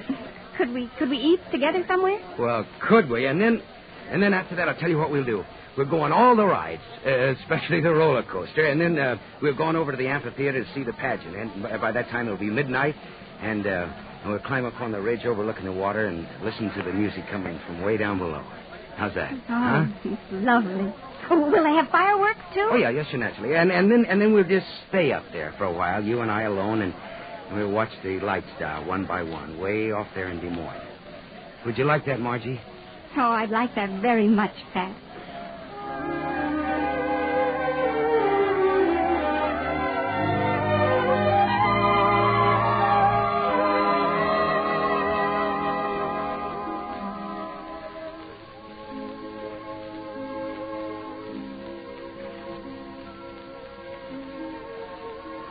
Look at that orchestra way down there. Look at how small they look. That music they're playing, what is it, Pat? Liebestrom. Oh, it's lovely. Written by a guy named Franz Liszt. Fine piano player, a mediocre composer, but a great lover. Anything else you want to know? Not just now. Tell me, do you know everything, Pat? Who, me? I don't even know enough to come in out of the rain. Well, speaking of the weather, are you cold, Margie? Not with your arm around me this way. You happy? Oh, yes. This has all been so wonderful. Every minute of it. Hey, look at that. The moon. Now, when did that come from? Where did it come from? Behind the clouds. It's been there a long time. Well, what do you know? I missed it. I guess I must be slipping. Pat. What kind of a person are you? Really? Well, I don't know. Just like everybody else, I guess. Why? You've been around a good deal, haven't you? Well, sort of, yeah, sure. Well, I mean, if you mean geographically, I worked in Chicago, New York. I did a stretch on the Paris Herald for a while. You mean Paris, France? Yeah. Oh, my. What's the matter? Oh, nothing. Well, what were you doing in Paris? I mean, how did you happen to be there? Oh, well, you see, I just got out of college, and I thought I wanted to be an architect, so I went to Rome. Rome? Yeah, to learn something about buildings. Oh, did you learn anything? Yeah, but I didn't have what it takes to be an architect. And then I moved on up to Paris. Literature beckoned. The kid from Montparnasse. From where? Oh, I'm sorry. Well, that's just a place on the left bank of the most beautiful river in the world. I'm going back there someday. Going back to write a book. Oh, well, come on. That's enough autobiography. Tell me about you now. Me? All right. Pat, the furthest I've ever been away from home is right here at this fair. Well, that's all right, baby. I'll tell you about every place, and then you'll have been there, too, huh? It doesn't work that way, Pat. We're different, you and I. Margie, there's no reason in the world why you and I can't be, why we can't be friends. I'm very good friends. What do you mean, Pat? Well, I'll show you. Now hold still while I... Pat, no, you mustn't kiss me. Don't be silly. Why shouldn't I? Because I don't want you to. Well, of course you do. You want to as much as I do. Now, why don't you admit it to yourself? Because it's not the truth. Well, what sort of a person do you think I am, anyhow? Sit down, Margie. No, I won't. Sit down, I said. There. Now, I'll tell you what sort of a person I think you are. I'm not interested. I think you're a very sweet kid. Just coming of age, just beginning to feel an interest in what it's all about. And for the first time in your life, you feel the blood stirring up in your veins. And you know what, Margie? You're afraid. What do you mean? How dare you talk to me like that? Be quiet. I also think that you're lovely and you're decent. And you're a lot of fun to be with. Furthermore... I'm not interested. Now, quiet. Just be quiet now. Furthermore... well, this amazes me as much as it does you. I think I want to marry you. What? Will you marry me, Margie? Oh, my goodness. Yes or no? I don't know. It's all so quick. I know that, but the important thing is, do you love me? Do you? Yes. Well, that helps. Well, what do you say? I don't know. All right, well, look, now, Friday's the last day of the fair. You just take until then to think about it. Now, that's enough talking. Look at me. Yes, Pat? Kiss me. Yes, Pat. Oh, darling.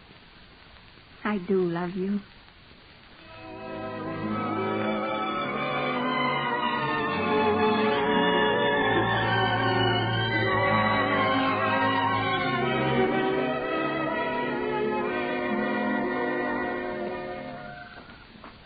Who's that? That you, Wayne? No, Mama, it's me. What time is it? Oh, I don't know, Mama. It's late, I guess. Shh. You'll wake your pa. Where were you? Oh, on the roller coaster again. Oh, I've never seen anybody so crazy about a roller coaster. I waited to see the fireworks. Oh, they were lovely. I can't understand why Wayne isn't home yet. Did he tell you where he was going? No, Mama, he didn't. You know what, Margie? I suspect he had a date with some girl or something. He was so excited at supper. Oh, now don't worry about Wayne, Mama. He can take care of himself. Oh, I wish I was sure of that. You know, things can happen to a person at a state fair when they're all keyed up and excited and everything. Oh, you sort of get out of yourself and do crazy things. Do you, Mama? Oh, not you, Margie. You're a girl with a lot of good sense who thinks out everything first. Papa always says Margie's got a good head on her shoulders. No, we don't worry about you, Margie, dear. Thank you, Mama. But I am worried about Wayne. Where on earth can he be at this time?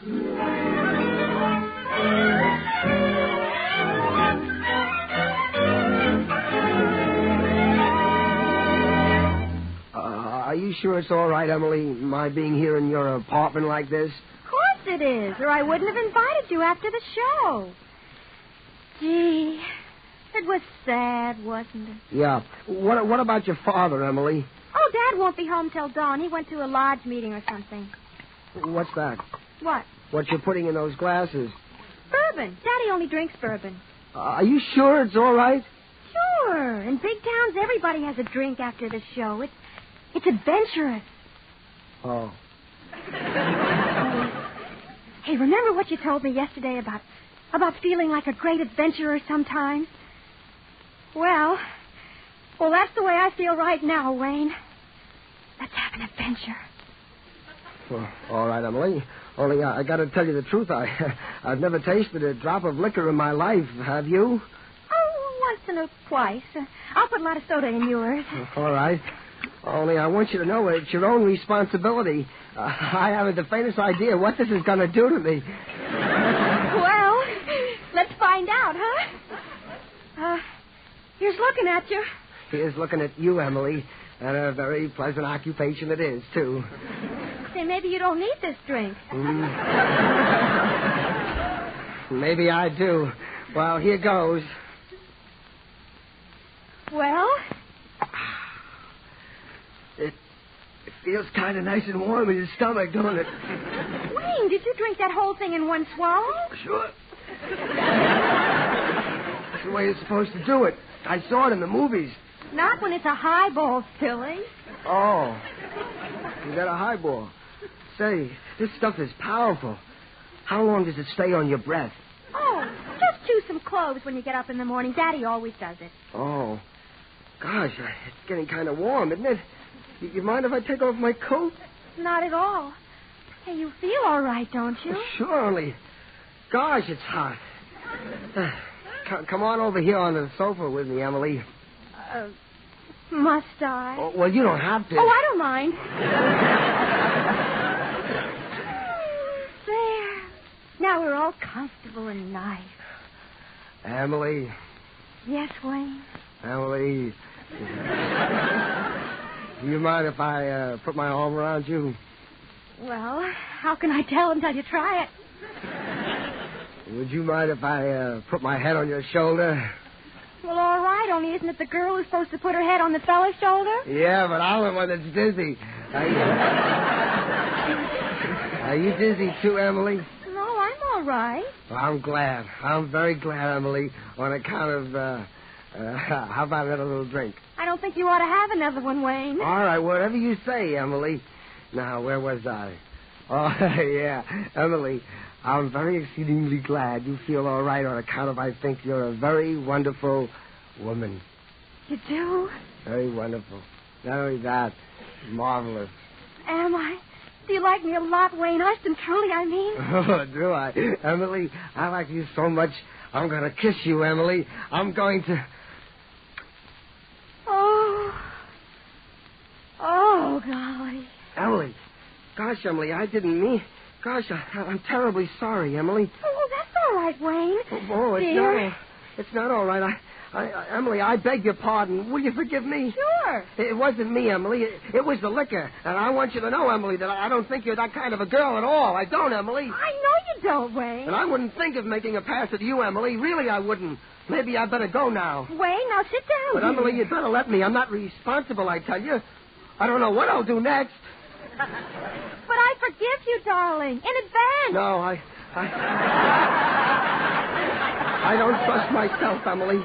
By the way I've been behaving, gosh, I didn't know it was in me. I don't even recognize myself. Wait, now sit Emily, down. if I stay here another minute, I don't know what would happen. It might be something terrible. And then for the rest of my life, till the day I die, it would be with me, inside me, like a terrible, torturing thing. No, Emily, for your sake, I must go. No, sit down. Good night, Emily. Wayne, don't go. I must. No decent woman must ever see this side of me. Good night, Emily. I'm going now. Oh, go ahead. Goodbye, adventurer.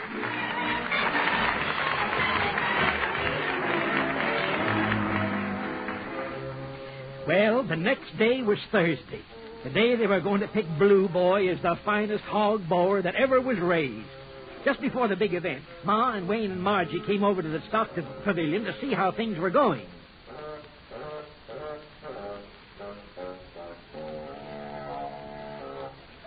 Hello, Pa. How's Blue Boy? Well, son, I'll tell you. Blue Boy's mad. He's madder than the old rip about something. Oh, goodness. Maybe it's that sow in the next pen that's upsetting him. Now, if he'll just stay mad, there ain't a hog that ever was or ever will be that can touch him. The madder he gets, the prettier he is. Yes, sir, he'll win the sweepstakes sure. And he understands every word I'm saying. Don't you, beautiful? This way, gentlemen. This is the last specimen, I believe. Here come the judges now. Good afternoon, Mr. Freight? Yep, Abel Freight, Brunswick, Iowa. Yes, of course. And this is your entry, Blue Boy? It sure is. Mm-hmm. Pretty fine-looking animal. Yes, sir. There's a lot of pork there. Ah, nice head. Interesting quarters. Let's see what his coat's like. Come here, boy. I want to scratch your back a bit. Amazing. Gentlemen, I call to your attention the spirit of this animal. Hardly ever see one so well developed that's up on his toes that way. Come here, boy. Yes, sir. Great vitality. Well, gentlemen, that about does it. I'm ready to announce my decision now. Ladies and gentlemen, the sweepstakes prize for the best animal in the show to Mr. Abel Freight of Brunswick, Iowa, breeder and owner of Blue Boy. Papa, Best in the show. You finally did it. Gosh, I can't believe it. I just can't believe it. Well, Blue Boy, what do you say to all of this?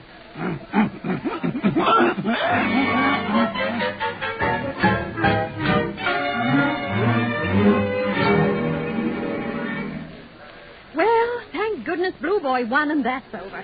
Now, Margie, your father will be fit to live with for the next... Mama, it's awful close in here with, all those animals. I think I'd like a little air.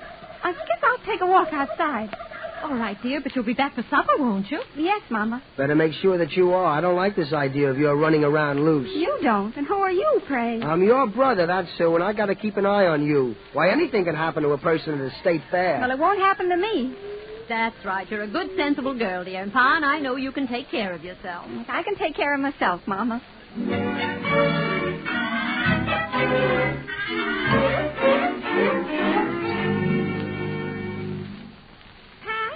Margie, you're late. Oh, I couldn't help it, Pat. That's okay, honey. Well, what'll we do? Where we go? The roller coaster? Well, not just yet. This is the last night, Pat. The last night ever. That's what you think. Well, anyhow, you know where I'd like you to take me now? Any place you say, baby. Well, I've never seen your papers exhibit at the fair. Papa said they have some kind of a printing machine. Well, the linotype, yeah. Yeah, so that's it. I think I'd like to see it. Well, look, Margie, I'd like to take you over there, but you see, most of the boys over there know me, and, Oh, and you don't want them to see you with a country girl, is that it? No, not at all, Margie. I'd rather they saw me with you than anybody else in the world, but on one condition. What? That you'll marry me tonight. What's that got to do with it? Well, the fact is, Margie, my attitude toward women has never been, exactly platonic. And all of my friends over there know it, and if they see me with you, they'd assume that my intentions were not entirely honorable. I see. Whereas, of course, they've always been as pure as my Sunday school teachers. Now, wait a minute. Margie, try to be masculine about this, only for a minute. I've asked you to marry me because I love you. Now, if you say you will, I don't mind introducing you to the boys. But if you won't, or if there's any doubt in your mind, well, I just don't want them thinking that about you. Your life hasn't been very dull, has it, Pat? No, it hasn't. Well, do we go over there now or not? No, Pat. I don't believe so. Why? I don't know. I'm not sure. Pat. Yes, Margie. Why do you want to marry me? I guess it's because I love you. That's usually considered a pretty good reason. Yes, but why do you love me? Tell me, Pat. All right, I'll try. First, you know the thing that you mentioned yesterday that we're different? Well, we are. But it's a refreshing difference. For me, anyway. You're like a clean, sweet breeze from an unexpected direction. Unexpected. That's it. Everything about you is unexpected, Margie. You know, before I met you, if someone had described you to me, I'd have laughed at him. I'd probably thought, no, that's not for me. I couldn't be interested in that. And unexpectedly, I am. I'm very interested. But why, Pat? I think it's just because the way you are, mostly. The simple good things you stand for. Your unspoiled looks and the straight line without detours your mind travels on. Your honesty and truthfulness. You're alive and you're young. Those are some of the things I love you for, Margie. Thank you, dear. And one more thing while we're at it. You know, you're different from anyone that I know. You'd mean a different kind of life for me. Yes, I've been thinking of that. Pat, dear, do you realize that if you marry me, you'll tie yourself to one place and one woman all your life? I don't believe I'd want anyone else if I had you, Margie. But could you be happy that way? No more adventures and no more travel, just slaving away on the Des Moines Register until you were old? Yes, I think I could. Well, of course, things might happen. You know, they probably would. We might go to New York, or we might go to Paris. Oh, I'm a farm girl. I don't know any of the things they know in New York, Pat, or Paris.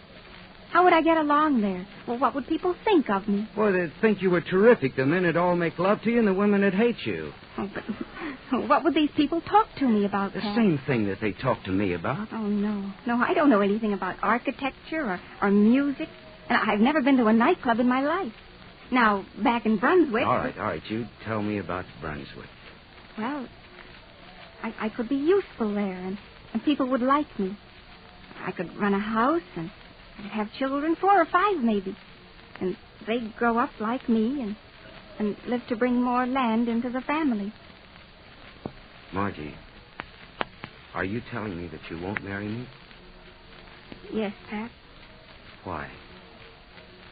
Is there really someone? Yes, Pat. Oh, it's hard to tell you, but... Well, there is someone back home. I see. He's been in love with me always, all my life. Margie, this fella back home, do you love him the way you love me? Oh, no, Pat. No, not the way I love you. It's different somehow. But I love his kind of life. I'd be somebody back there, and he'd love me forever. You'd get bored with me after a while. No, Margie, you're wrong. I'd never get bored with you. Yes, you would, dear. Well, I better be going now, Pat. I have to help Mother pack. We're leaving tomorrow. Will I see you again? No. But, Margie, Pat, I want to tell you something. All right. I love you, darling. But you're not entirely real to me. You seem like something I'll wake up from.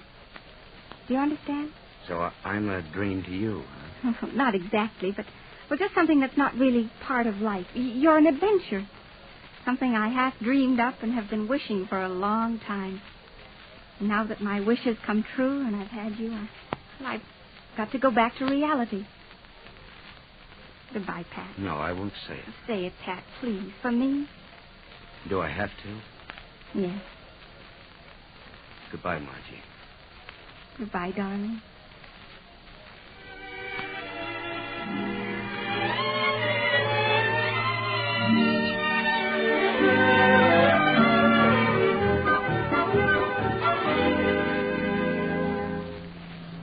Well, folks, headed home at last.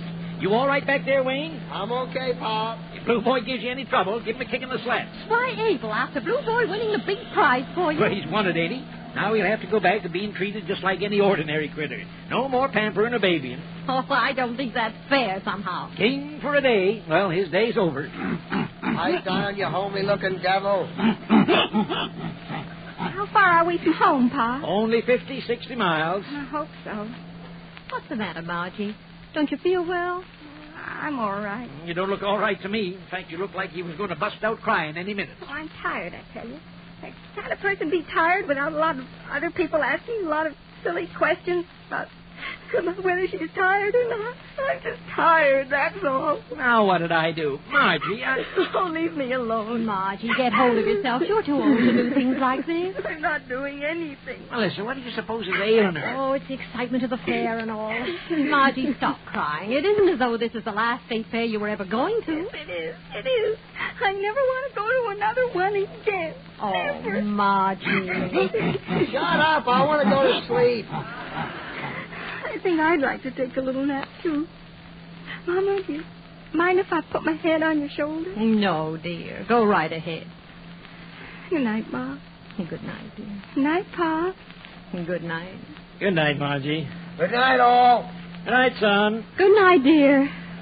Know something, Abel? I'm a bit tuckered out myself.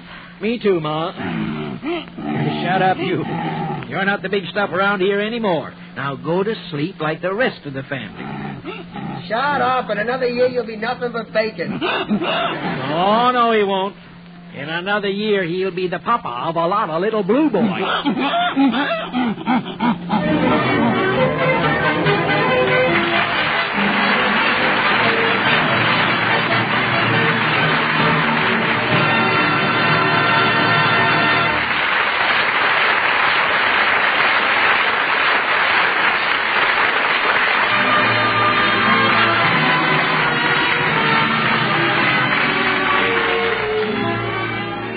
The curtain has fallen on the Theater Guild on the Air production of State Fair, sponsored by the United States Steel Corporation.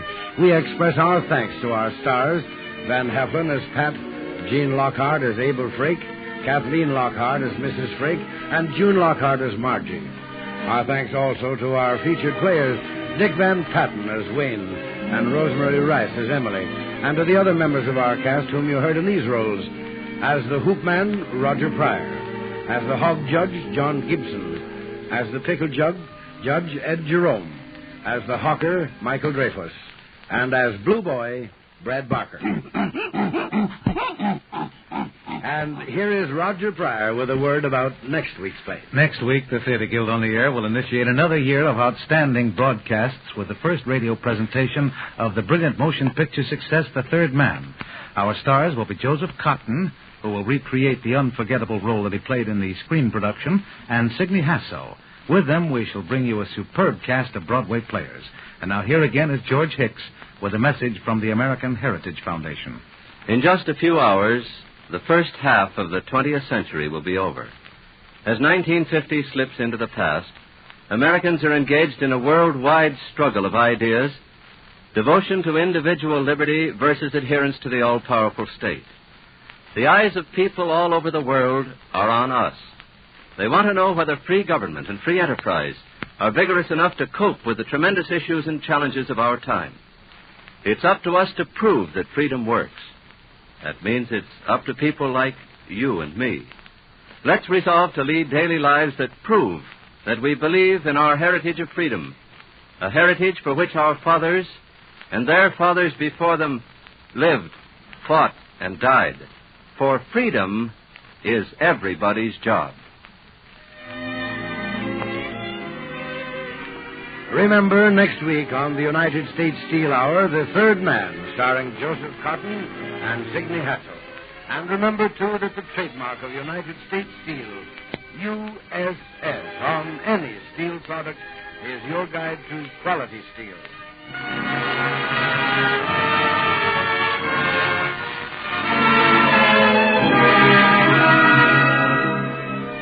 The Theater Guild on the Air is under the supervision of Lawrence Langner and Teresa Helburn, with Armina Marshall, executive producer. S. Mark Smith is editor. Music was composed and conducted by Hara Levy. Van Heflin will soon be seen in the Universal International Technicolor production, Tomahawk. Gene and Kathleen Lockhart will next be seen in the 20th Century Fox picture, I'd Climb the Highest Mountain. Your announcer is Norman Brokenshire. The United States Steel Corporation hopes that you'll be with us next Sunday at the same time.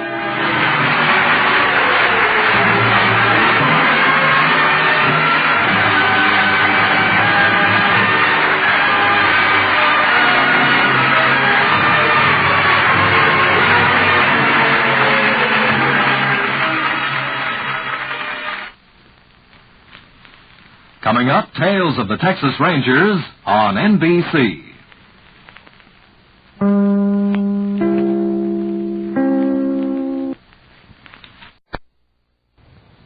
The National Broadcasting Company presents Joel McCrea in Tales of the Texas Rangers. Tonight, transcribed from Hollywood, another authentic reenactment of a case from the files of the Texas Rangers.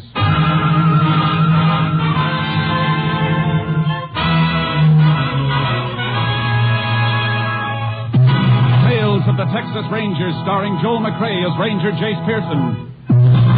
Texas, more than 260,000 square miles, and 50 men who make up the most famous and oldest law enforcement body in North America.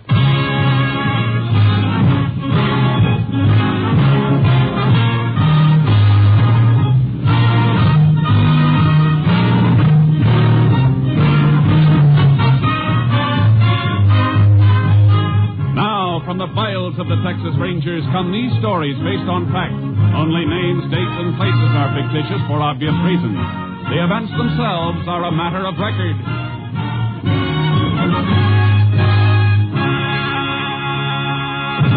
Case for tonight, The Devil's Share.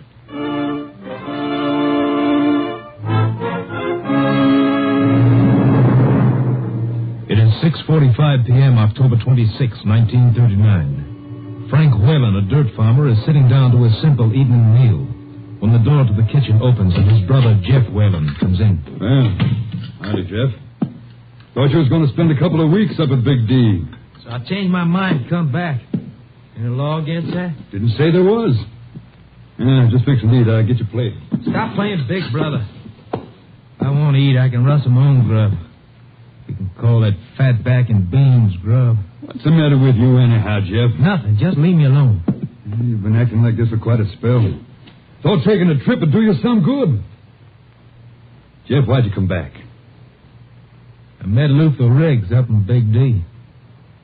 He told me you and Ma Jan was fixing to get married. Oh. So that's it. Why didn't you tell me? Because of the way you've been acting. I was going to tell you when you come back. You should have had a talk with me, Frank.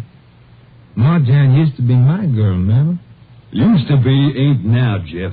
Maybe you should have asked me a few things about Marjan. Maybe there's a couple of things you ought to know. Anything I want to know about Marjan, she'll tell me herself. As far as you're concerned, ain't nothing to tell. No, huh? You ought to learn a little about women, Frank. You might learn a lot if you didn't spend so many days looking at the rear end of a mule, so many nights poking your nose into that Bible of yours. If it's hurt me any, I reckon I'll find out when judgment comes. Meantime, I ain't taking your word for it. Meantime, you ain't bringing Marjan here either. Maybe you're forgetting it. I'm half owner of this farm. You'll never prove it by anything you grew here. The law says I'm half owner with or without growing anything.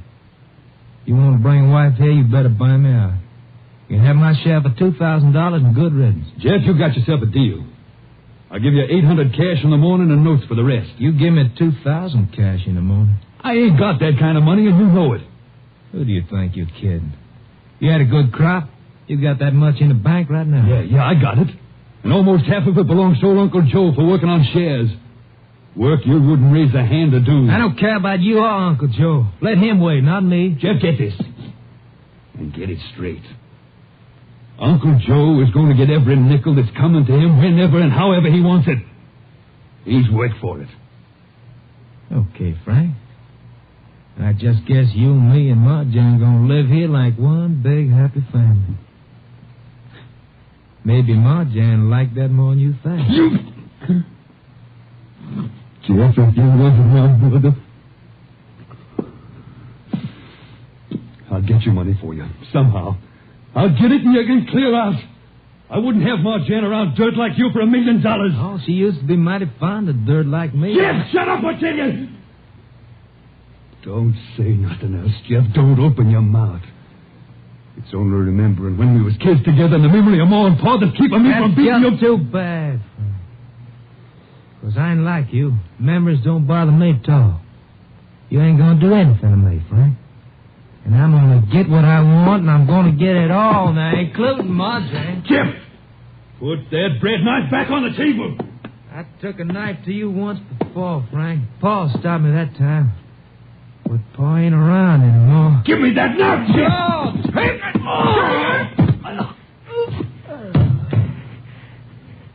I bet you sure wish Pa was here this time.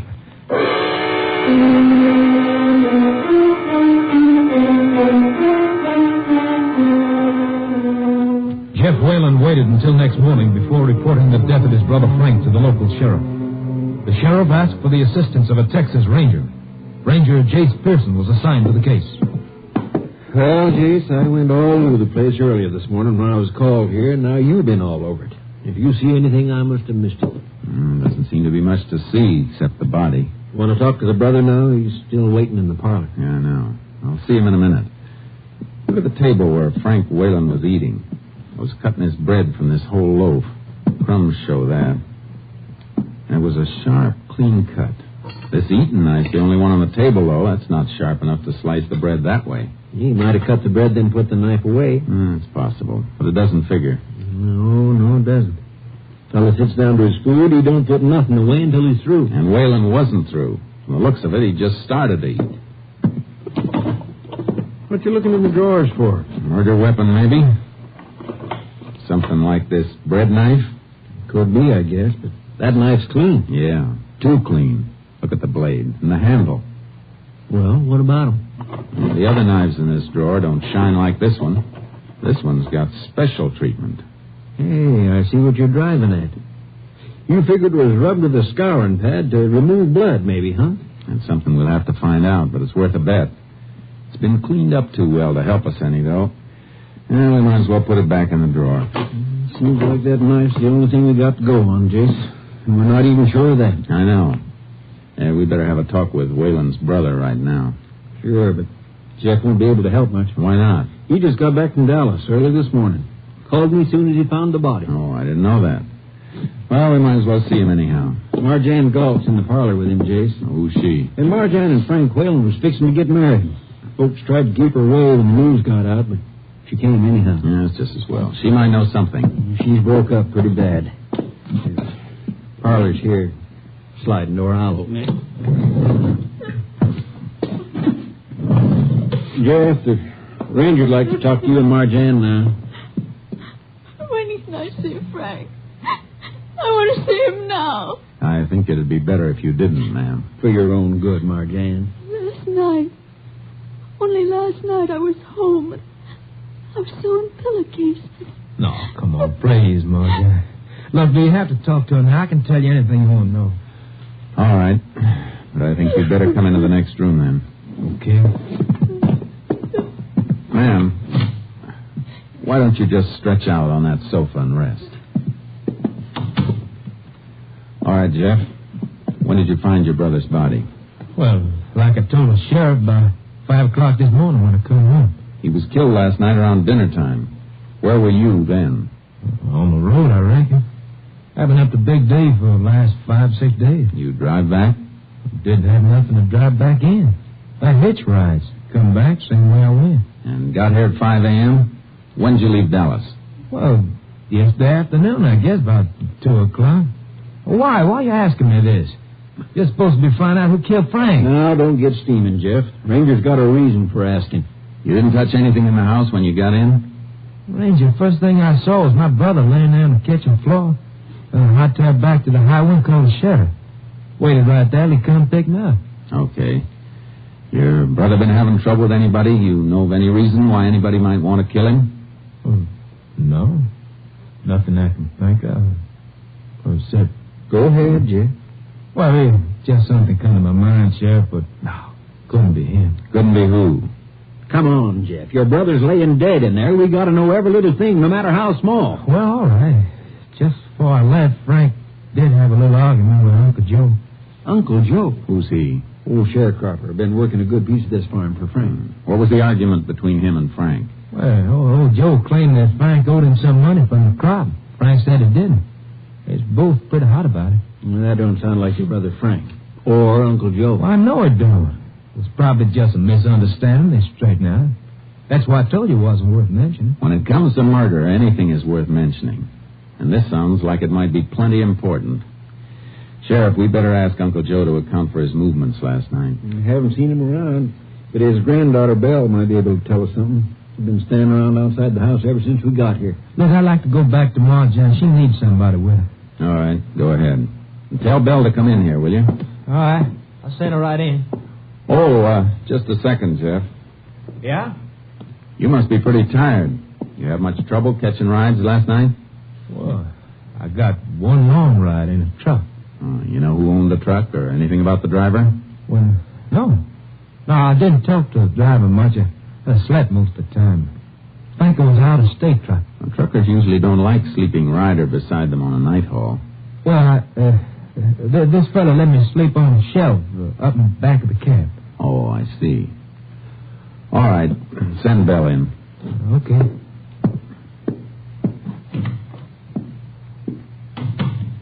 You've been asking him a lot of funny questions. Yeah, and he's been giving me a lot of funny answers. What do you mean, Jace? That stuff about sleeping on the shelf in a truck cab. He never slept in that suit he's wearing. It's too well pressed. So he changed clothes when he got home this morning. He said he ran to call you the minute he saw his brother. You want to see me, Mr. Ranger? Yes, Belle. Come in. Belle, you and your grandfather, Uncle Joe, you live on this farm? Yes, sir. That little house down there near the meadow. You can see it. Just the two of you? Yes, sir. Where was your grandfather last night? He was home, sir. He don't never go no place. Was he home all night? Where was he at dinner time? Home, sir, honest. Only time he left was for a few minutes to bring... He didn't leave the house at all. Not at no time.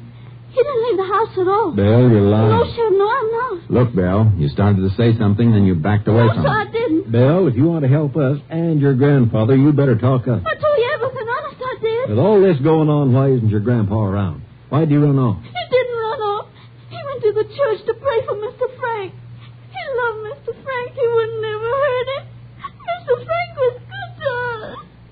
Where's their church, Sheriff? Left fork of the road this side of town, but he probably ran off someplace. You can find out about that later if he isn't at the church. Let's go.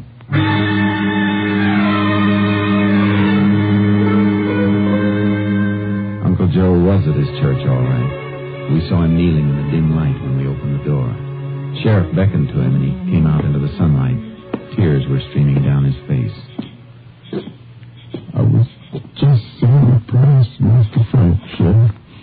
I don't know you'd be alone with me if you had to answer. Where were you at dinner time last night, Uncle Joe? Why are you asking me that, Mr. Sheriff? Just answer the question, Uncle Joe. Well, you can't be thinking that I killed Mr. Frank, is you? We just want to know where you were. I never hurt Mr. Frank. He's the best man I ever knew. Why, he's even helping me so that I could buy my own strip of land in my own name. Uncle Joe, I want an answer. And tell the truth. Belle already tried to lie for you. Begging no pardon, Mr. Sheriff, but don't nobody never have to lie for me, sir. The truth ain't never hurt me. I ain't never hurt the truth. Well, you'd better tell the truth. Just a minute, Sheriff. Uncle Joe, did you leave your house at supper time yesterday? Yes, sir, Mr. Ranger. I did. Where'd you go? to Mr. Frank's house like I do every evening to bring him some of Bill's fresh bread for his supper. Uncle Joe, I better tell you right now that anything you say from here on can be used against you. Used against me for what, sir? I'm ashamed to tell. How long did you stay there? Mr. Frank was cooking him some food. I just stayed long enough to load the bread and to fix up with him to meet him Friday at the bank so he could give me the money. What money? What was mine from working on the shares. Are you saying Frank Whalen was holding money of yours? You had an argument about whether or not he owed you that money, didn't you? Mr. Frank and me ain't never had no argument, sir. He was my good friend. Hey, Jace, here comes one of my deputies, Ben Sloan. I thought he and the other boys were beating around the farm. They might have found something. Howdy, Ben. Howdy, Sheriff. What's that you got wrapped in that newspaper? This. What? A bloody knife. Where'd you get it? Reckon old Uncle Joe here could tell you as well as I can. We found it in the weeds, out behind his shack on Whalen's farm.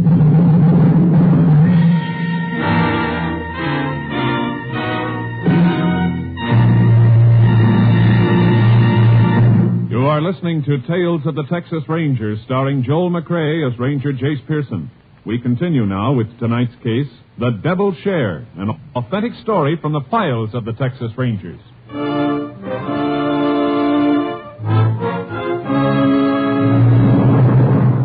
Uncle Joe stared at the blood-stained knife the deputy had found behind his house. The stare was a look of recognition. You ever seen this knife before, Uncle Joe? Come on, answer me. You know we've seen it before, Sheriff. You can tell just by looking at him. How about it, Uncle Joe? Yes, sir, Mr. Ranger. It's mine. It's just an old whittling knife. But I never used anything else on Mr. Frank. Uncle Joe, you're under arrest for the murder of Frank Whalen. Mr. Sheriff, I'm telling you here, outside of God's own house, I never done it. Think maybe you better deputize a few more men, Sheriff.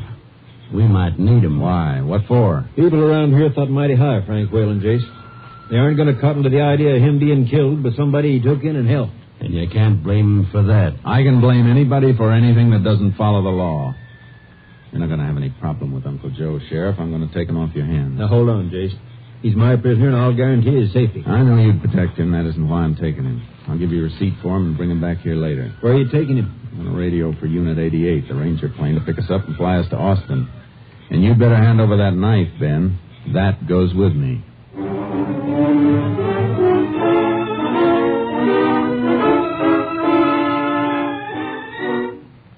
I put through my call to Camp Mabry, Austin, and the Ranger plane picked us up at the nearest airfield. Uncle Joe tightened up as we took off, and his lips moved like he was praying. After that, he relaxed. Where are you taking me to, sir? Ranger camp and lab at Austin, Uncle Joe. You know what a lie detector is? No, sir. Well, it's a kind of a machine. It's called a polygraph. It can tell whether a man is lying or telling the truth. Now, whether or not you take the test is up to you. We can't force you. But I'm colored, folks, sir. Will it work right on? Yeah. It'll work all right, Uncle Joe. If you say it's all right, Mr. Ranger, then I'll do it. I trust you, sir. You're good folks. Like Mr. Frank was.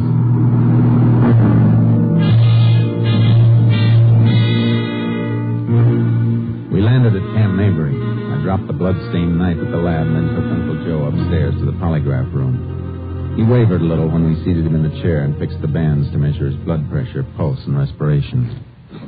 Sir, this chair, it's an electric chair, is it? Now, don't worry. It won't hurt you, Uncle Joe. We're ready to go, Jace. Okay. I'll be waiting in the next office. Now, no matter what I ask you, Uncle Joe, I want you to answer yes or no. That's all, understand? Yes, sir.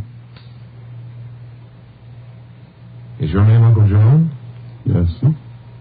Is Belle your granddaughter? Yes, sir. Do you go to church? Yes, sir.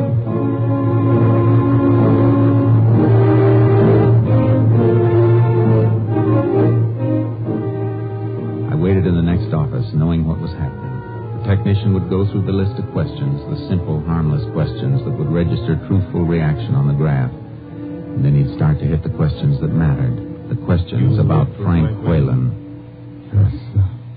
Did you have an argument with him about money? No, sir. Did you use a knife on him? No, sir. Did you kill Frank Whalen? No, sir. Was the knife with the blood on it yours? Yes, sir. Do you know how the blood got on it? No, sir. Is that the truth, so help you God? Yes, sir. That's all, I guess. Now, you just stay put, Uncle Joe. I'll take those things off you in a minute. Yes. We're all finished, Jace. Good. What was the reaction? Looks like he's telling the truth, Jace, all the way down the line. Even about not having an argument with Frank Whalen over money? According to the graph, no argument. He wasn't lying. Good, because that means somebody else was lying. I'm going to take him back to... Just a second, Jace. Kenny speaking. Yeah. I'll tell him. He'll be right down. That was the lab on that knife you brought in. Yeah, they typed the blood? It isn't human blood, Jace. It's chicken blood.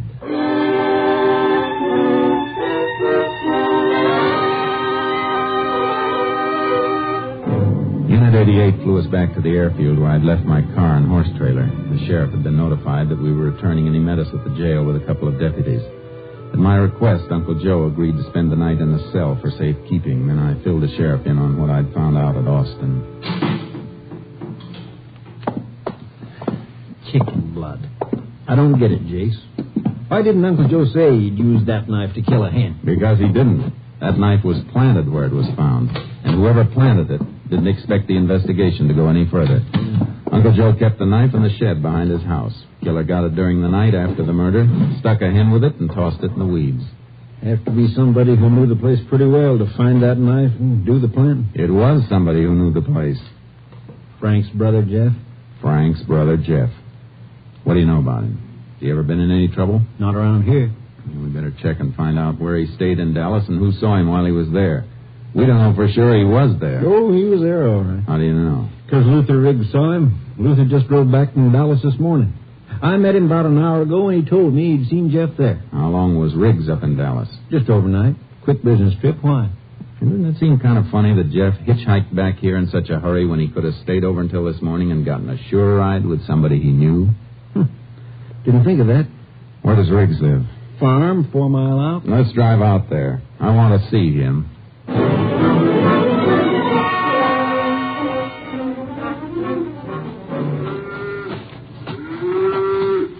Well, howdy, Sheriff. Come out to give me a hand with my milk? No, thanks. Let go of that cow for a minute, Luther. I want you to meet Ranger Pearson. Sure thing. Howdy. Howdy. The sheriff tells me you met Jeff Whalen up in Dallas yesterday. Yeah, that's right. When? I reckon it was just about 9 o'clock a.m. I'd been driving most of the night to get there. Stopped for a red light, and there was Jeff just fixing to cross the street. You talked to him at all? Sure. Told him to hop in, and I'd take him wherever he was going. He said he was just drifting around, so we went and had some breakfast together. Did he tell you he was heading back for home? Not right off, he didn't. Sounded first like he was planning to spend quite a while in Big D. Didn't say nothing about coming home until after I told him that Marjan's folks had told me that Marjan and Frank was getting ready to set the date. You mean he didn't know his brother was going to get married? Didn't seem to. Matter of fact, now that you mention it, he looked right upset when I brought it up. Maybe it was because of Frank not telling him. Or maybe it was because... Maybe it was what? Go ahead. I think I can answer that one, Jace. Marjan and Jeff used to walk out together about a year ago. Then Marjan sort of broke off with him. Took up with Frank later. That's right, Ranger. But Jeff never looked like it bothered him none. The way a man looks doesn't have anything to do with what goes on inside of him. Thanks for your help, Riggs. Come on, Sheriff. You're welcome. Yeah, looks like you dug up a motive, Jace. Yeah, but we need evidence to go with it. Jeff left Dallas a lot earlier than he told us he did. Not much chance of digging up anybody who gave him a lift, I guess. I'd say no chance at all.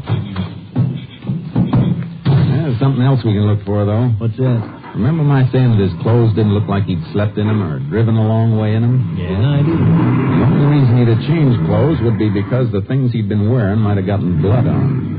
I'm not saying you're wrong, Jace, but we combed that house. There wasn't nothing there. No. They'll be on the farm someplace. What makes you think so?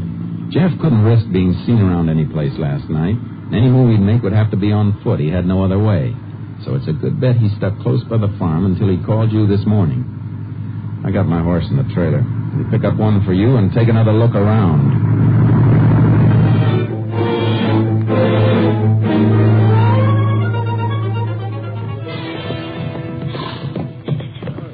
Jace, we've been out here half the night. I don't think we're going to find anything. Maybe not. Come on back to my place and let's hit the sack. When we wake up, we can start out fresh. I don't want to wait too long. If we come here by daylight, Jeff will see us looking. Well, I'm beat. Can't we just go into the trees over yonder and rest a while? Yeah, I guess so. It'll be dawn in about 2 hours. We can move faster then with a little light. Good. Come on, boy, over to the trees. We'll all take a breather. Come on, Sharky.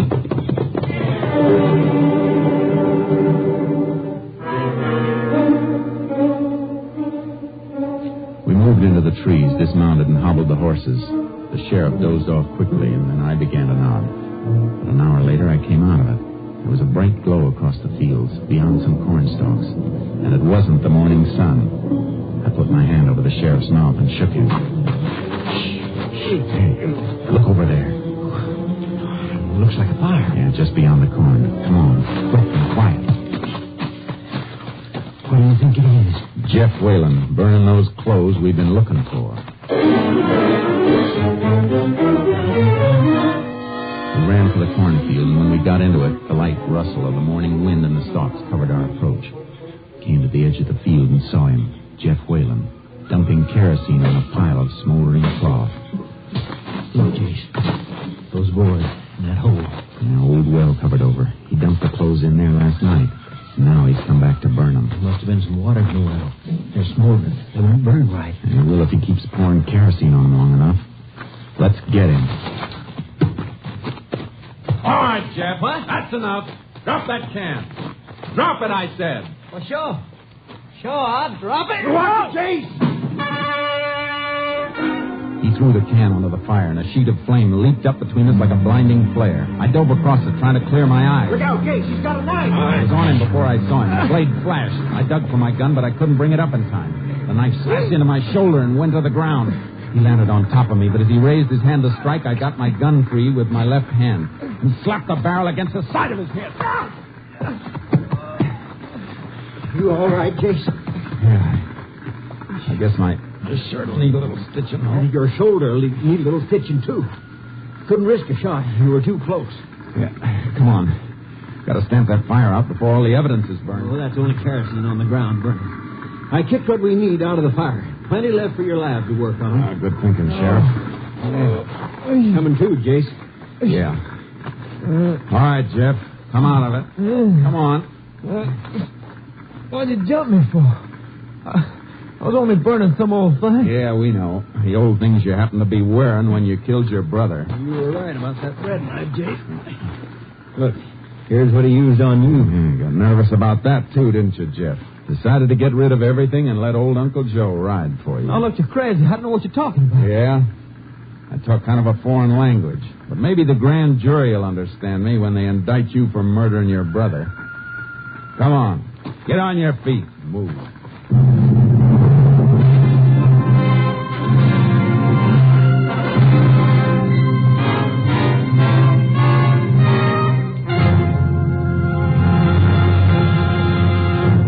Jeff Whalen was tried and convicted for the brutal knife murder of his brother Frank. On August 2nd, 1940, at Huntsville Penitentiary, he died in the electric chair.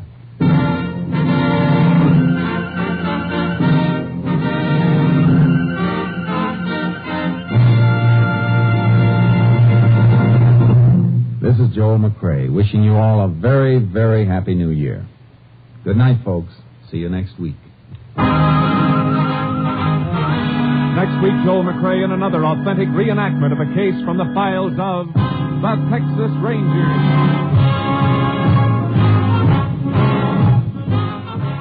Joel McCrae is currently seen starring in the Universal International Technicolor production Saddle Tramp. Tonight's cast included Tony Barrett, Tom McKee, Parley Bear, Peggy Weber, Roy Glenn, Wilms Herbert, and Rye Billsbury.